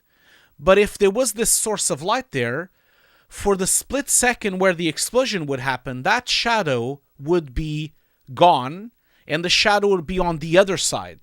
And then the shadow would go back to normal. So basically, you would have to reconstruct shadows of the bucket, shadows of those elements, so that this light source, this ball of light, would cast shadows on the floor and cast shadows on the soldiers. You should also have a shadow coming towards camera just during the frames where the fireball happens. Once the fireball goes down, then of course the shadows go away because the fireball decreases light. But on the peak of the fireball should increase shadows and lights all over the shot. So I personally think that you did a good job with the blue screen and the keying and everything else that you put in. I don't think you need the fire. The fire is really damaging your shot. I think you did a good job with the smokes. You did a good job with the sky. You did a relatively good job with the key and the color correction. But the fire just doesn't work unless you can construct all those light sources and shadows that I'm talking about. Yeah. And also the sparks on the left side are also mismatched in frame rate. If I go frame by frame, they sometimes pause. So your sparks are pausing during the playback. This again means that probably either you have a retime happening on these elements or they are not matched to the frame rate. So this is a typical thing. Imagine the plate is 24 frames per second, but let's imagine the elements are 30, and maybe you've scaled them or maybe you've retimed them, and then you lose frames. You don't have any interpolation, you know? Yeah, they are slowed actually to match the frame range. Yeah, but you slowed them up, but you didn't check frame by frame, and now we have all these elements now have pauses. They have freeze frames during the shot, you know. So yes, yeah. Okay. Yeah, that's it. I think one like Demon 3000 on the chat also mentioned something that is really a really good point. The fireball happens and it doesn't lit up the top smoke and top clouds that you have. It should also lit up that. So it's the same issue you had on this shot, the shot with the dude from Fears and Tears. You have a problem trying to understand light direction, and you need to look into that. And I think it happens as well on the Sorcerer as well. And I think the only way you're going to solve this is to become more proficient in photography. My advice to you would be to get hold of a camera, not an iPhone, a real camera, with a lens. Go out and take a bunch of photos and try to study the photos you do, just so that you can try to understand better light sources and light direction, because you have now 3 comps where you have problems with light direction. And this is a problem you need to solve. You should learn and be better at that so that you can get a job in compositing, because I'll be honest, like compositing most of the time is about you merging layers with different light sources. You know, that's the whole thing. So consider that. Okay. And now, last but not least, we have a United States Air Force One. So tell us a little bit about this. Yeah, so I got this model from internet and the image also. After that, I did the lighting in Maya and rendered out the passes. Yeah. For comp. So I think it looks great. I think it's one of your best shots as well.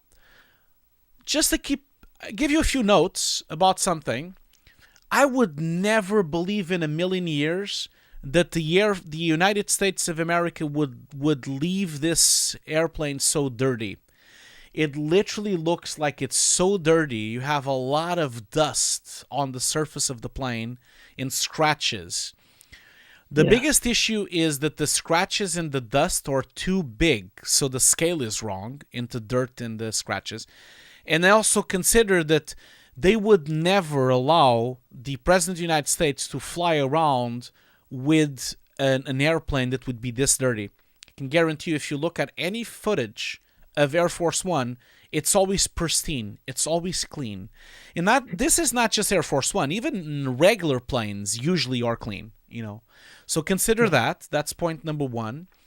Point number two is that the shot looks nice. I think you did a great job with the light, the overexposure, the CG, the sky. There's one thing that really destroys your shot. It's this flare. The flare looks like a Photoshop flare.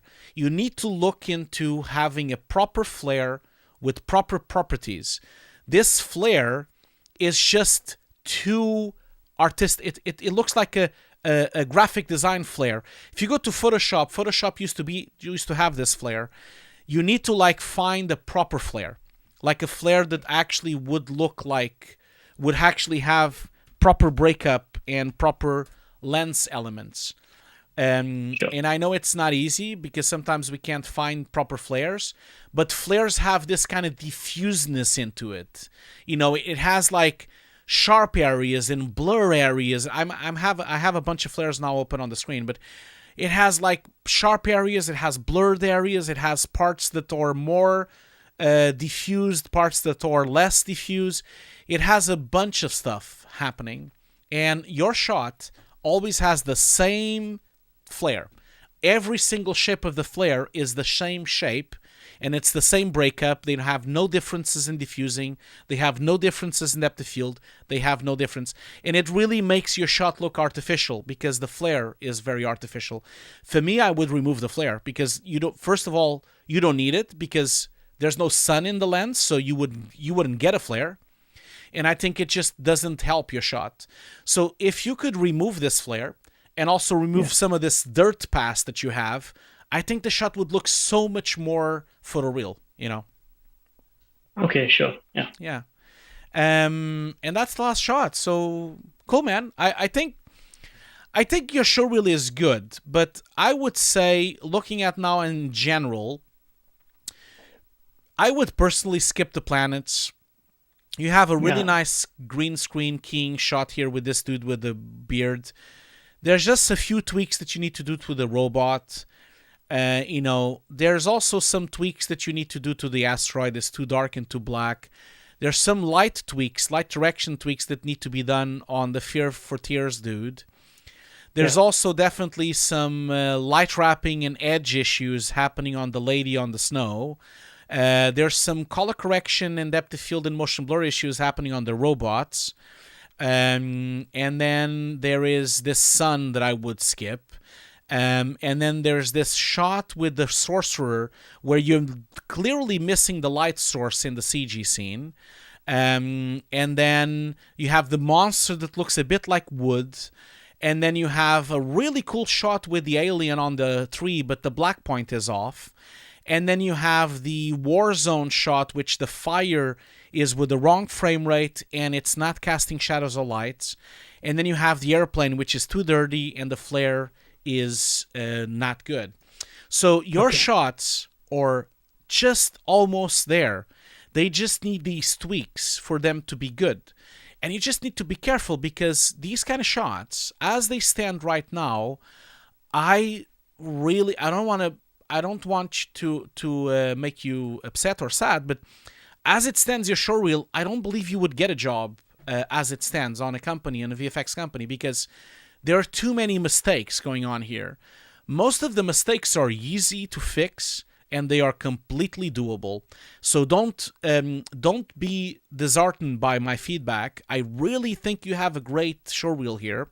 You just need to tweak these things for it to look good, to make it not have all these issues. Because there's a lot of competition out there, and you just want to make sure you are on the best level possible to get that job offer. That's what I would say. So I hope you can take this feedback and this creative feedback and improve the showreel. Don't get disheartened by it. Don't get upset by it. Just use it and maybe you can watch this again. I'm going to post this video tomorrow. The stream will be available on YouTube for everyone to watch. I'll have chapters, so you can go directly to the chapter where your showreel is and just watch it again, try to make some notes. And I definitely think you have a good showreel. You just need to like fix these things, you know? Sure. Yeah. I will fix the notes you have given, and I will also remove the planet shots. Yeah, I think that also would help the timing, because removing the planet shots will make the showreel even 2 minutes, which is going to be great. I think it should be 2 minutes. It shouldn't be more than 2 minutes. 2 minutes tops, you know. So, but yeah, congratulations, man. I think you'd have a lot of work here, a lot of good work. You show some class and some really skill here. You just need to like do a few more things to make it even better. You know, I think you did a good job. Don't be upset by this. Pick up this showreel, this feedback, and just improve your showreel quite a lot. And I'm pretty sure if you could fix these things, I definitely think you would get a job. You know, you just have to like pick yourself up and just do these things, and you'll feel so much better, and you'll get a job for sure if you can improve these things. You know, yeah. Sure. I will do that. No problem. Okay, so thank you so much for joining. I'll leave you to it then. And again, always, you know, my door is always open. If you have a new showreel, just come over, just message me. You can find me on Discord as you did. Like, you know, just message me again. And great job, man. And people are also saying on the chat here that they like the work. You know, good work, man. Sure. Thank you. Okay. Well, I'll talk to you later. Thank you so much. Have a great day. Thank you. Okay, cool. Well, thanks so much. That was great. Really enjoyed that. I thought that was a great showreel. A lot of potential. Definitely a lot of potential. And we have a lot of pieces of feedback there. So again, you know, can't thank you enough, Adesh. Thank you so much for sharing that showreel, Adesh. Really a lot of really good points for everyone to use on their own showreels, and I think we've covered a lot of things today. Okay, cool. So we're gonna do a last break, and after the break we'll do the giveaway, the first giveaway, and then after that we'll do the last showreel review of the day. So as normal, here's the link for the giveaway. We're gonna do a 10-minute break. Exactly 10 minutes. Don't forget to drink some water. Don't forget to stretch your legs. Don't forget to like get some blood flowing on the legs. It's very important to keep healthy and not spend all your time in front of the screen. So I'll talk to you very soon. I'm going to leave you with a word from our sponsors. Remember that this stream is only possible because of the lovely support from BenQ and their monitors. And as you know, I use them all the time. As you can see here on my command center, I have 3 BenQ monitors. Big fan of their brand. I'm a brand ambassador for BenQ, so thank you so much for the support they give me. And I'll see you all very soon. I'll leave you with a word of the sponsor, and I'll see you in exactly 10 minutes. See you very soon.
Okay, I'm back.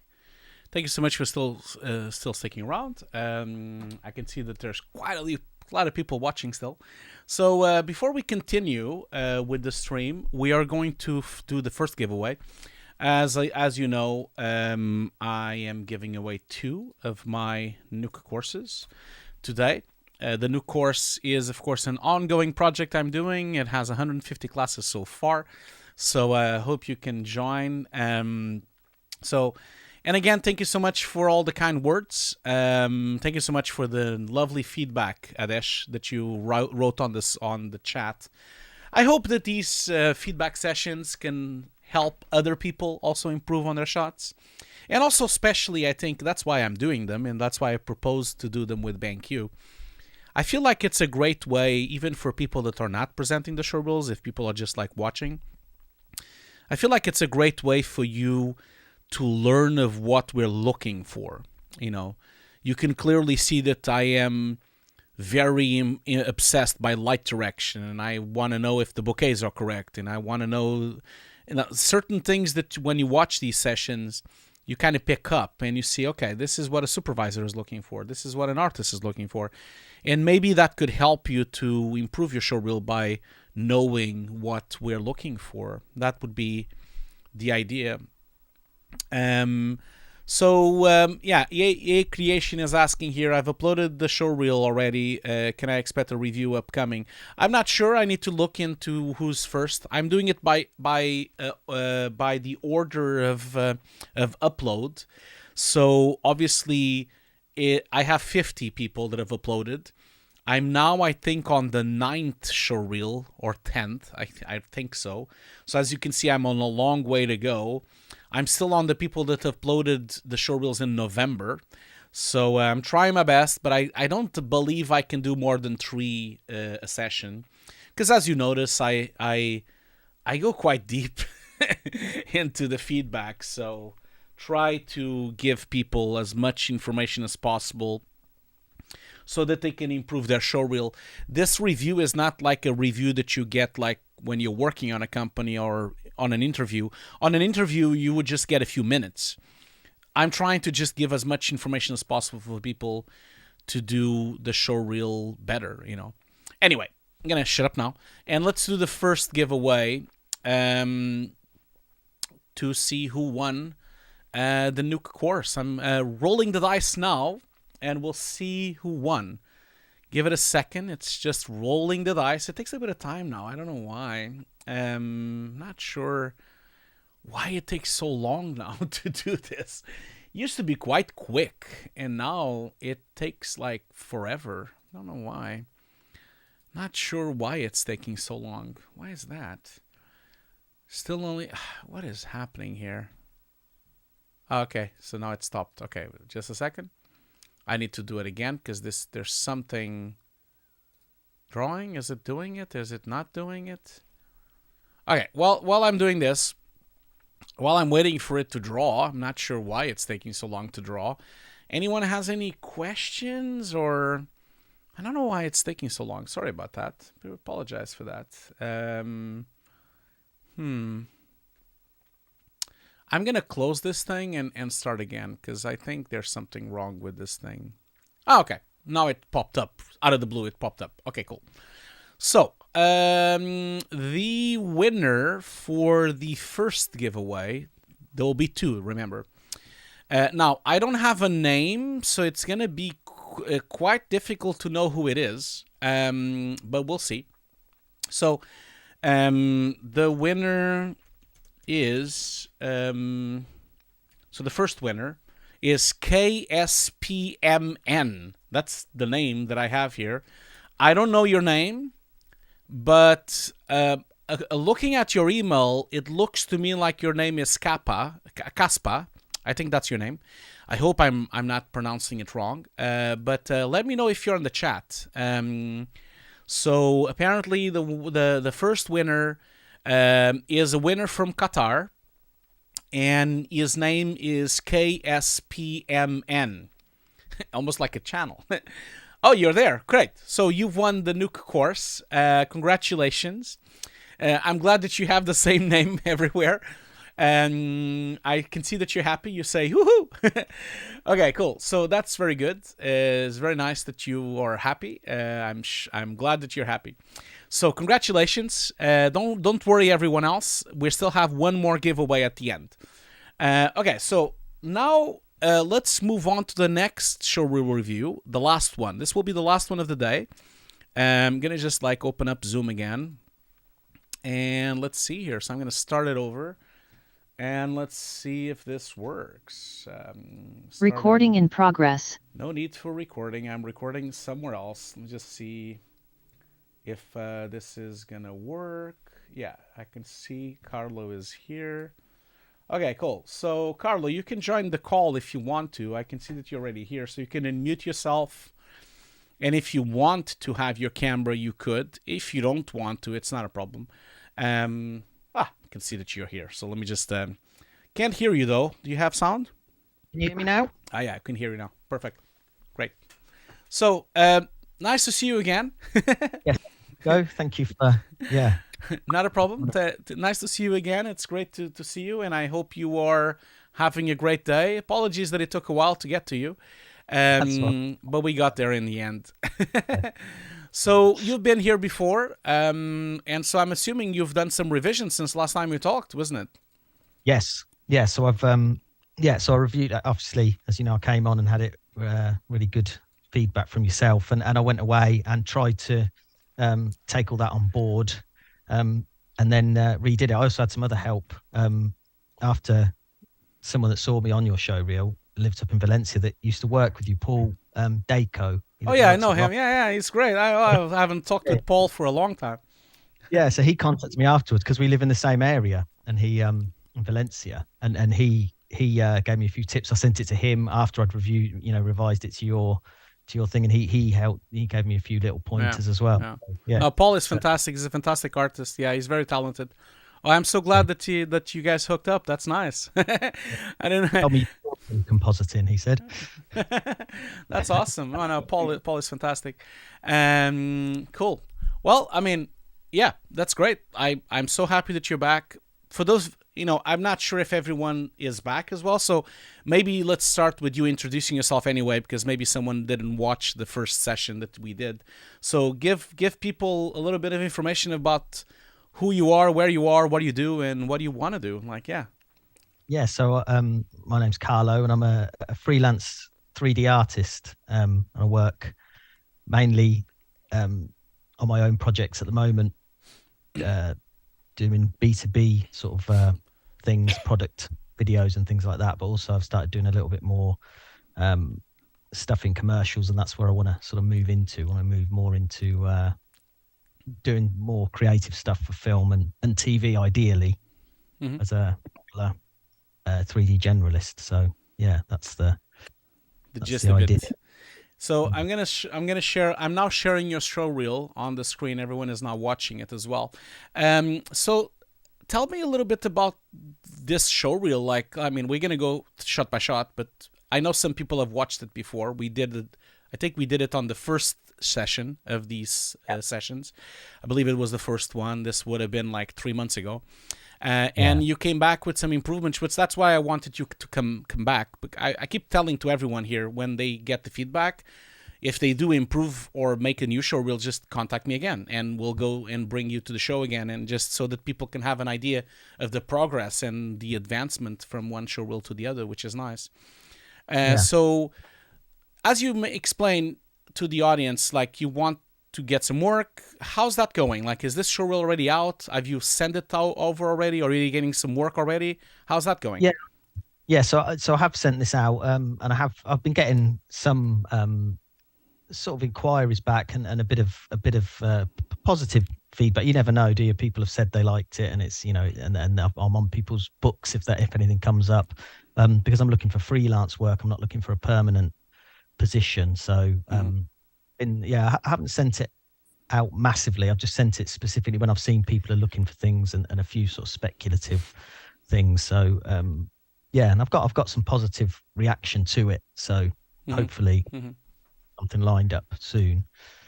Yeah, the show reel is looking great. It's a huge improvement from last time. So just one quick before we go into it, I just wanted to like mention someone on the chat here. Diaman 3000 is saying, I love your honest feedback, but are you still holding back a little, just to maintain a friendly relationship? So, Diaman, just to answer you really honestly, I'm not holding back. No, I say what I have to say, but I really try my best to do constructive feedback because I know how destructive it is for you to give feedback just destroying a piece of work. Like even if someone has a shot that looks bad, there's always something you can take out of that shot, and there's always something that you can improve. Just like last time on the show review, the last one I did, I just mentioned, remove the planets. That I don't think there's any way you can make those better. But everything else had problems, but we found solutions for them. And I feel like that should be the approach for everyone to do these kind of things. Like people should just come up with solutions. There's no point of us just talking bad about something. I really don't approve or even like YouTube channels that just talk bad about stuff just for the sake of it. And I know talking bad gives hits and likes and clicks, but it's just not constructive. There's no point of you destroying the other person's work without giving them some kind of pointers of how to make it better. That's why. So to answer your question, yeah, I'm not holding back. I'm saying everything as I should say. Not trying to make any friends because this is not a place to make friendships. This is just showreel reviews.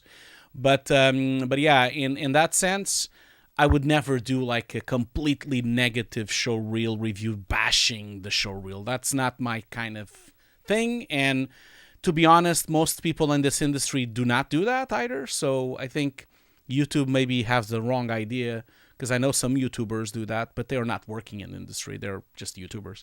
So I think that would answer my question. Anyway, going back to you, Carlo. Sorry for that little interruption. I just felt that I should answer it. So starting from the beginning, Carlo, how's this going? Like first shot. So first shot, we have this Android, which was lovely last time. Yeah. Tell us a little bit about what happened ever since we talked. So this was this guy was a little bit further along in the reel last time. So I've swapped the order up to your comments basically, and I also I had an intro sequence that was a bit of a longer sort of 3D intro, which I took out completely and just replaced it with that title card and got straight into this guy. But I haven't changed this actual shot from last time. Yeah, it's different. Yeah, you have also like turntables as well and everything, so you can see it better. It's great. Yeah. So this is really good work. Like I said that the last time to you. Like I like that you've removed the title card. I don't believe it was like doing any favors there, and it's much easier for you to just have your name and the position you're making. That's it. Keep it simple. Like I like this a lot. I like your thing with the yellow and the gray, and then going through the letters like Stranger Things. It's nice. It's nice touch, So I really like your new intro. It's really nice. So thank you. Yeah. And then so this guy, I made him. He's got a full body now, nearly finished, but I didn't have him ready to do anything with for this demo. So he's just the head at the moment. Mm-hmm. So eventually you'll have like a full turntable of him entire body, right? Yeah. So I made him. Yeah. I've sort of changed his design a little bit since this. I'll probably put some pictures of him soon. But yeah. And I just did a little turntable just to show that I modelled it, really, I suppose, more than anything. Of course. No, it still looks great, and I like the idea of having the turntable. Just keep going. This looks terrific. I like the materials. I like the design. The design is really nice. It's all your design as well, which makes sure you emphasize that on the interview and whoever you talk with someone, because a lot of people like use models that come from the internet already or use stuff that are already available. It's very important for you to just say that this is entirely made from scratch from you, and it looks really nice. It's very creative as well, and it's very very appealing from aesthetic point of view. So I think you did great. It looks terrific. Yeah. So what's now happening with this second section? You now have a section where we now see the interior in a different way. I like this. It's almost like looks like an opening title card, like title credits for a TV show or something. You kind of have several, like a split screen and everything. So what's going on with this? This is all new because last time you didn't have this. No, so this was new because this was a point that when you saw the shot of the Android, I did change, put some motion blur in that shot as well. The first shot, after, did it? I comped it in Blender actually with the vector pass a little bit, just to, because that was one of the things you'd mentioned. But with the Android, and I know that you said you wanted to see what was going on inside. So I tried a few different turntable ideas. My wife actually helped me. She's got a really good eye for this sort of thing, so she sort of helps me pick what's best. And I sort of was going to show it separately, the robot spinning and then the insides, but I came up with this idea of doing it so it's almost like an X-ray, because I just thought it looked more appealing. It looks cooler. It's very cool. It's a really good idea. Yeah, it's a great idea. Props for your wife helping you for that. Like, it's great. It's a fantastic idea. It's much better than just having... Yeah, I like this a lot. Just having like a turntable of just the skeleton inside. I like this idea a lot. Because it's so big and detailed, if I'd have just done a turntable, you wouldn't have really seen what was going on. So I wanted to, come out and so you could see. And then I had some pictures of it, close-ups, to show the material. So I just put them on the right as a little, just an added sort of thing, really, to show some close-up detail. Tell me, how did you do this? Like this masking, was this like also in Blender compositing as well that you did this kind of like X-ray effect? Yeah, so it's I did a pass of the full Android, and then a pass of the interior, and then a pass with just a wireframe. It was a viewport render with a wireframe, and then a clay render, and I just composited them in After Effects, just together with masks. It's just moving masks up and down it with the different layers behind having different opacity. Oh, it's just like 2D masks, okay? Because 2D masks, because I was gonna ask, because it kind of looks like it's 3D, like 3D. It makes a really great illusion of wipes in 3D, but I can see that it's not. But it's very well made. It looks like you've done like a deep mask, almost. Yeah. I always try and do things as simply as possible, so I have the idea, and then I think if I can do it in After Effects in 2D, I will. But that's the correct approach. You'll be surprised by the amount of times that's exactly what happens on the biggest films ever. Like if you go at Top Gun and Avatar and all those big films from this year, they all are filled with little tips and tricks and little things that are done and like just like that, like the easiest method to do something as long as it looks good. So that's exactly the methodology of film, has always been like that. People kind of like confuse and think it's always the complicated approach, but no, it's exactly the opposite. We always try to do it the simplest way possible, and then it gets complicated usually.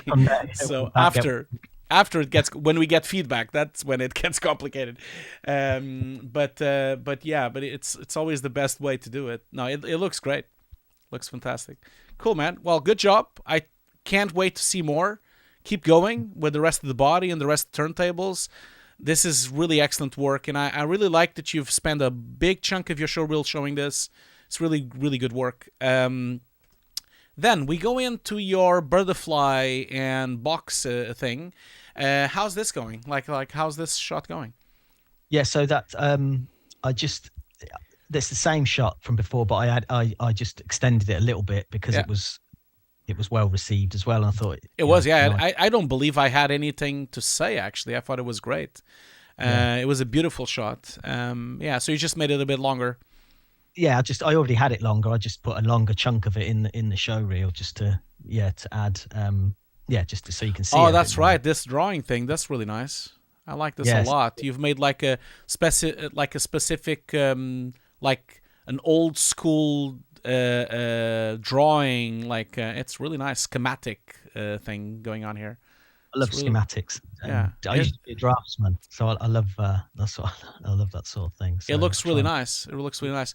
If anything, I would just say that it is. I think you probably are overdoing it on the blur, because there's nothing sharp. Like, it would be nice for you to have at least something sharp on here. So it almost looks like the DOP was asleep and he forgot to pull sharp, pull focus. you probably want to consider focusing maybe on the middle of the drawing or something, so you have something in focus, because it's a lovely diagram.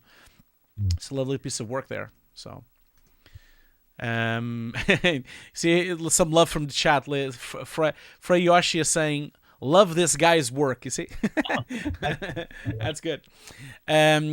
Okay, so then Butterfly on the Garden. How's this going? Yep. So that was that's a shot from a potential kids TV show. That's the same shot from before, but we had a problem going through the window, which I haven't addressed. So I just took that bit out and just went from. Yeah, I remember it wasn't looking that good. Yeah, I don't think it misses that, but if you can solve it, of course, it would be even better, of course. Yeah. But yeah, for the shot, the garden's the main bit. So, and also I added motion blur again with a vector pass and just comped that in Blender. Because I can't. After Effects doesn't do vector. I think there might be ways around it, but it was easier for me to just do it because obviously I had the model built in Blender and I could just do it in the compositor in there. Yeah. So I never used the compositor in Blender. Is it good? Like, this is nice. I've never really used it. So, but when it was a good way of doing this. So I'd probably use it a bit more in future for things like this in conjunction, and I put that pass into After Effects. So no, it's I've heard really good things. I've heard really good things that it has advanced quite a lot, like everything in Blender, really. I love your cloud. It's always been lovely. I noticed that you've now done a turntable. I don't believe this was here. I don't remember. Again, I added turntables with just some. I mean, I've made lots of objects for this thing, but those two were the bits that I'd done that I liked. So I put those in as a turntable. And the design, obviously, it's a guy Jay Stansfield made the squibbles, which are the creatures, and the concept work was done by Amanda Volga. So I just put the little concept drawings in the corner just to show that's what. Of course. The initial. No, I'm really glad you've done the turntable because now I can see the lovely texturing that you have on the van. The van has this kind of like look of not dirt but like scratches and also like thumb presses and all sorts of really nice materials which you've never seen before. Like you don't usually see it on the other shot because it's so far away. So the actual van is for the close up because it's going to look like stop motion. So that's actually part of the set. The one on the island is a simplified model. Yeah. It's all supposed to be handmade miniatures with the effect that they're real. So that's a more detailed version of the van to be used as close ups and things. I like I really like your little turn, like page little turn showing the things on the corner. That's nice. Yeah. Cool. And then I don't think I remember this shot with the cell. Is that? No, so it's not new. I did it a while, but I added it in because I'd done the timing of the shows and I thought I could fit something else in. And this was for it was actually for a company that make nano materials, and it was just the intro. It was for a corporate video, but the intro of it, I did like a sort of like a Netflix intro to come into their logo reveal. So that's an atom of carbon, and then it turns into their logo. But I like it, so I just put it in. It looks nice. It's very, very graphic and it's very nice. And then you have the creature on the woods of money here. Like this has always looked really nice. The credit cards and everything. I love the texturing and the work here and the thumbprints and everything. It looks lovely. So yeah, this is still looking lovely. This is the thing I was on the first review. I don't know if you were around. The first review I was doing with Gregorio was talking about the fact that his chess pieces didn't have anything. They were clean. They looked like they were just came out of the factory. No one had touched them.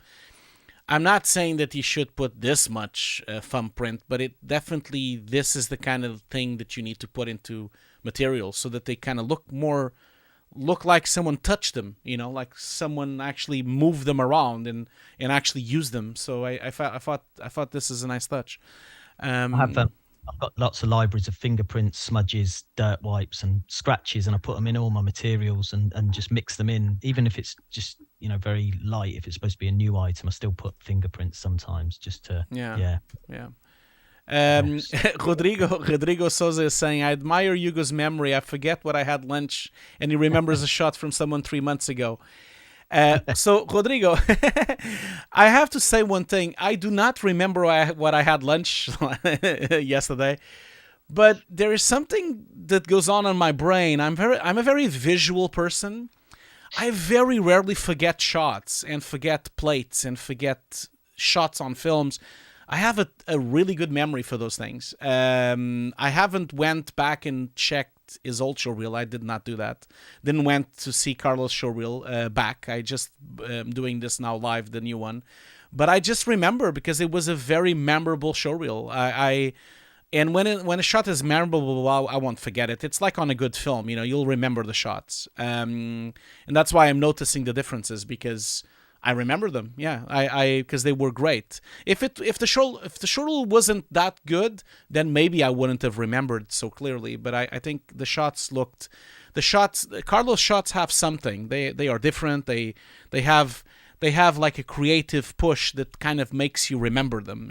Which is a great thing to have. Because if you have something memorable, chances are that people watching a showreel will remember as well, which is good. So, yeah. Okay, cool. So then we go into these transformers on the back here. You've done a lot of changes here. This is looking so much better now. So tell us a little bit about this. So that one, the first change I took that rake out. It had that weird pull focus that I tried to do. Yeah. I remember that. Yeah, that was. So I took that out. I added. And the smoke was weird at the beginning, if you remember, on that other one. So I redid the smoke. There's still something weird on the smoke, though, on the first frames, where it looks like it's a wipe coming in, that it shows the smoke as static smoke, and then it starts moving. So on the very beginning, it kind of looks like it's a static piece of something that you fade in with the dissolve, and then it starts moving. So there's something still fishy going on there at the very beginning. It looks like you're missing simulation frames on that smoke on the beginning, or something. Yeah, maybe it could be, because it is still. It's still quite a basic sim, so I didn't go. Because you see what I mean? It looks like it's static frame all the way to then it starts moving. So it's like it for a while you see the masking of it appearing in different places, but the smoke itself inside looks like it's always the same. So yeah, but it's a very minor touch. The rest looks great. I think you did a good job. Motion blur is looking good as well, and the particles looking good as well. And it looks much better without that rack focus. Yeah. Yeah. So I changed that. I added the 3D smoke, but also the little embers I put in there, just a action VFX. Yeah. They are not particularly well integrated though, because the issue with this is that these embers from Action VFX, I know them, they are shot on black, they're shot in darkness, so the exposure of the camera, it's the same. I'll give you an example. I don't know if you watch Formula 1, but when you watch a Formula 1 race at night, like if you see one of these night races that they have, you see the sparks. They are really bright. You see sparks all over the place, all of the time. And then during the day, the sparks are still there, but you don't see them because it's daytime. So you only accept if they really zoom in to the Formula 1 car, then you see the sparks. This would be what would happen here. These sparks are shot at nighttime over black. They would not be this bright. They would almost vanish into the foreground because it's sunny. Now, this is a compositing thing. Most people would be a composer would be doing this. So I would say the sparks are a nice touch, but they need to be so much subtler, because it's daytime and sunny. So you need to be careful because it distracts a bit on the shot, But it's a compositing thing. I know you're not a composer, so it's not like something you need to do perfectly. It's most lighters and most modelers and most 3D artists, they don't really have a perfect comp because that's not their expertise. Their expertise is something else. So, okay, cool. So then we go into the spider. This already looked fantastic back then. I don't remember the ending being like that. Did you change anything? Was it like that? No, I just moved it to the back of the spider to the end of the further back on the show reel so that it was Okay, but it's the same shot still, isn't it? Same shot, yeah. Because I was having a hard time finding anything new. I don't think there is. Yeah, this looks fantastic. I don't really have much to say. Now you have a new shot after that. This robot on a sofa. This is new, right? I don't remember this shot. And the reason I sent my show out, and someone noticed on I had the outro before that was the same as the intro in the different environment, and someone noticed that I'd spelt my name wrong on my own name on the screen. So someone picked it up, which was good because it meant they watched to the end of the show reel. So I was going to just do it again, and then I was doing this interior design render thing. So I just got carried away, and I thought I'd just do to show a different sort of thing, and also on the back wall are just different my projects, different pictures of my products in this is a really good idea. It's a really good idea, Carlo, to finish like this. The thing that I would say is that this is super noisy and super grainy. I'm not sure if it's noise you've introduced or is it noise from the 3D. Is that it's probably a mixture of things, maybe, because there's a few sort of different lighting things, and I've actually put some sun rays in, which is probably what the noise is, like some mist, some atmospheric mist, but it's not really. It's that's probably where most of the grain is coming from, mate. I feel like the grain is very distracting. I feel like, because usually if it was film grain, it wouldn't look like this. This is too big and too bulky. This literally looks like render noise. It looks like you might not have enough quality on your render settings. It's not a deal breaker, but obviously it would have been nice if it was a bit cleaner, So again, you're not a compositor. These kind of things would probably be solved by compositors. They probably would denoise the shot. And what happens sometimes when you can't afford to render something with a lot of sampling and a lot of quality, what happens is we end up splitting it in AOVs into compositing, and then we tend to denoise certain AOVs because some of them are more noisy than others. So that could be it. Could be a solution for it. And there's not just the noise. You also have some flickering going on the robot, especially on his crouch. You have some noise there, some flickering on the speculars. But apart from those two things, the shot looks fantastic. I just love the quality of your reflection on the surface of this table. It looks beautiful. Like, wow. This reflection and the material glossiness and the whole thing looks really nice. It's very, very pretty. It's just really the noise that is kind of making it a bit less appealing. But it's a great shot. And I like this idea of having several of your projects on the sofa, on the wall. So so that's So that table, it's a separate. So I did a model of the table because we've got one like that, and I got a piece of tree trunk and then made it from that, and then I did a separate layer for the varnish, which has got all the imperfections and scratches on it. That's to give it that depth of reflection. One thing I wanted to ask you, so there's sun coming in, but it's outside as stars. So is it nighttime or is it daytime outside? It is not. It is nighttime, so it's supposed to be like moon beams. Oh, I see. Yeah. No, it's fine. I mean, I've seen the moon be quite bright. I don't believe it would be this bright since we have a light inside the room. I think you went a bit too far. I would personally tone down the darkness outside so it would be darker outside, because you're exposing to this lamp on the wall, on the ceiling. And so that meant that the light coming in through the moonlight would be lower as well.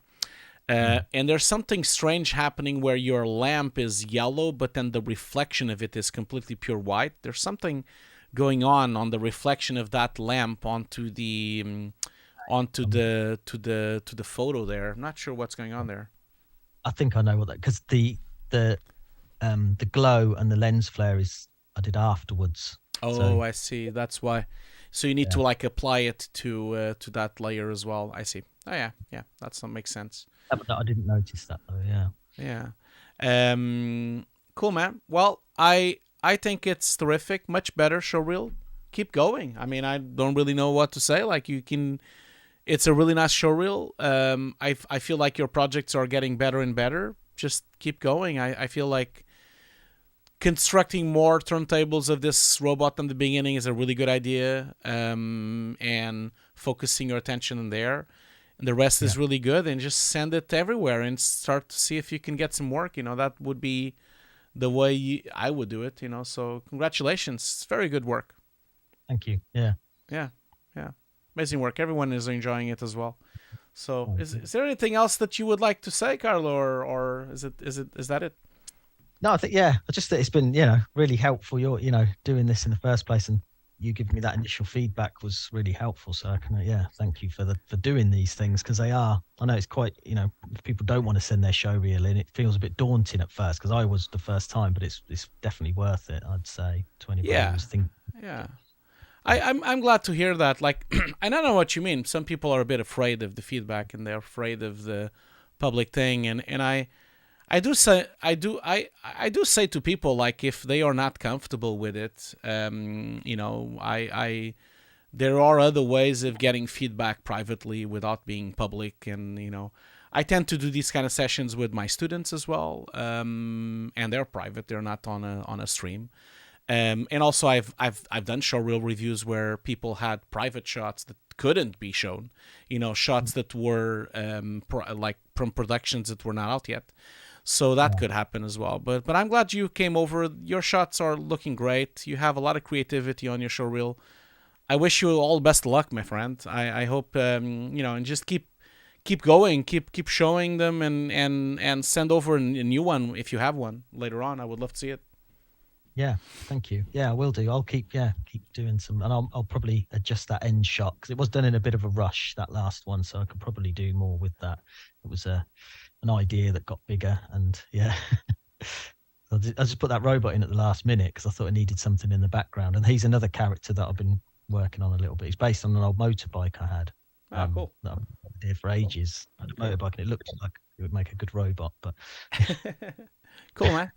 Well, Carlo, I'll leave you to it. Have a great day, and I'll talk to you soon. Thank you so much for joining. Thank you. Bye-bye. Record. Okay, cool. Excellent. This was really good. Thank you so much, Carlo, for coming over again. And that is it for today. We don't have any more showreel reviews. Someone on the chat, I believe it was Ser Safi, was asking, how do I sign up for the Honest Showreel review? So, Share Safi, there's a link on the description on the video. On all my showreel reviews, there's a Dropbox folder. You just send your showreel to that Dropbox folder. And then once you do that, just message me saying you've done it. Maybe message me on Discord or message me on Twitter. Just say that you've done that. All the information is on the description. So if you just open up the text description of the video, you'll find it there. But keep in mind that I have a lot of people in front of everyone. I already have, let's see here, how many do I have? I'm just gonna go and check.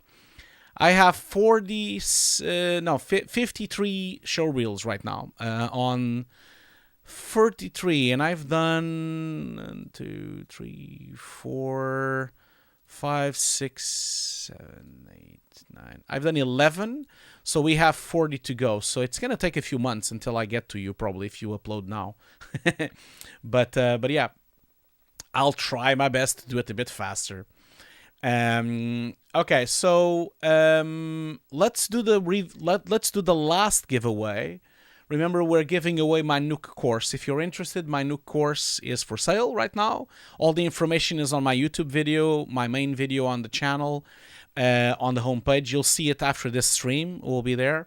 My Nuke course is an ongoing project. It's 150 classes. I am going to release a lot new classes this year for Nuke 14.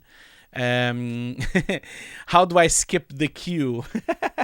I don't know. I was thinking about that. Maybe what I should do, actually, I was thinking about this. maybe what I should do is I should follow the rule of doing first come first serve, but maybe sometimes I could have a raffle, and then suddenly you have like one showreel that goes in front, So I'll think of something. I'll think of that. Anyway, let's do another review. Let's do another thing, and let's roll the dice here. So rolling the dice for the second giveaway, second and final giveaway. The winner of the Nuke course is, let's see here, waiting. Should have a droll run, shouldn't I? Okay, so it's Kevin Greyer. I think that's how I say. Kevin Greyer. Is Kevin Greyer here? You are the winner. You are from the United States.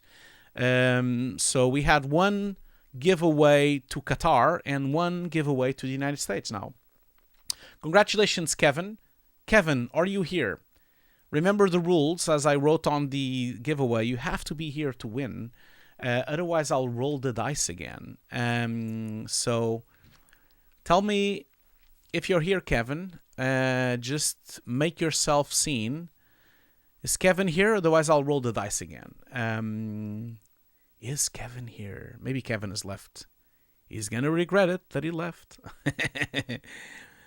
As he left, I'm gonna give him a few more minutes. And in terms of we're gonna wrap up the stream now. But while we're waiting for Kevin here, and if you have any questions, just ask. I don't believe there was any questions here. See if there's any questions here. No, just a lot of people with lovely messages. Thank you so much for the lovely messages, by the way. Really lovely from everyone. Yeah, I don't believe Kevin is here. Otherwise, he would have already said something. So maybe I'll roll it again. Yeah, I don't think he's here. Otherwise, he would have already done it, would he? I'm here. Yeah, but you're called Pablo. You're not Kevin. Your name is not Kevin. Okay, it's fine. I'll just roll the dice again. Yeah, so no, I can do the 3D fella. That's a great name. The 3D fella is asking, is this specifically for Nuke Reels or all 3D? No, it can be any reel. I'm a VFX supervisor, so I can do a review about 3D, about particles, about compositing, about keying. I can do any review. I've done reviews for 3D. I've done reviews for matte painting. I've done reviews for compositing. Obviously, my background is compositing, but I am a visual effects supervisor, so I've been a VFX supervisor in the industry for 20 years, so I can do other things. No, not for 20 years. Sorry, I've been an artist for 24 years, a supervisor maybe for 10.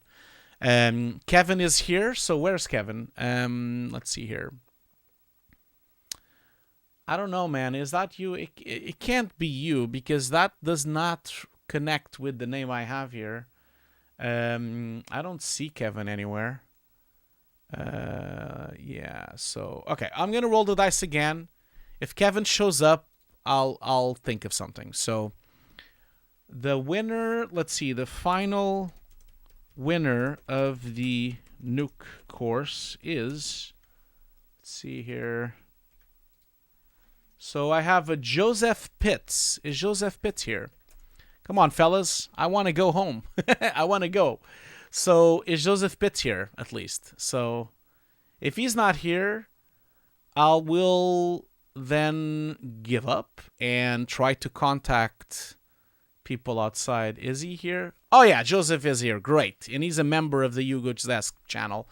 Congratulations, Joseph. You've won the Nuke course. You're also a member, so thank you so much for being a member of my YouTube channel. Much appreciated. Your name will be shown on the credits of my podcast, so thank you so much for that. So yeah, congratulations, Joseph. You've won the Nuke course. So, okay, so Joseph Pitts won from USA as well. And then we have KSPMN from Qatar that won. So both for KSPMN and Joseph, I will email you in a couple of days with all the logins and all the information. congratulations, and thank you so much for joining today. As always, I much appreciate it. It's always lovely to have you here, to have you on the show. Thank you so much, everyone. I'll see you all later. We'll be back in a few weeks. Remember, we're going to start having streams every 2 weeks. See you all later. Bye. Bye-bye, everyone. Bye-bye. See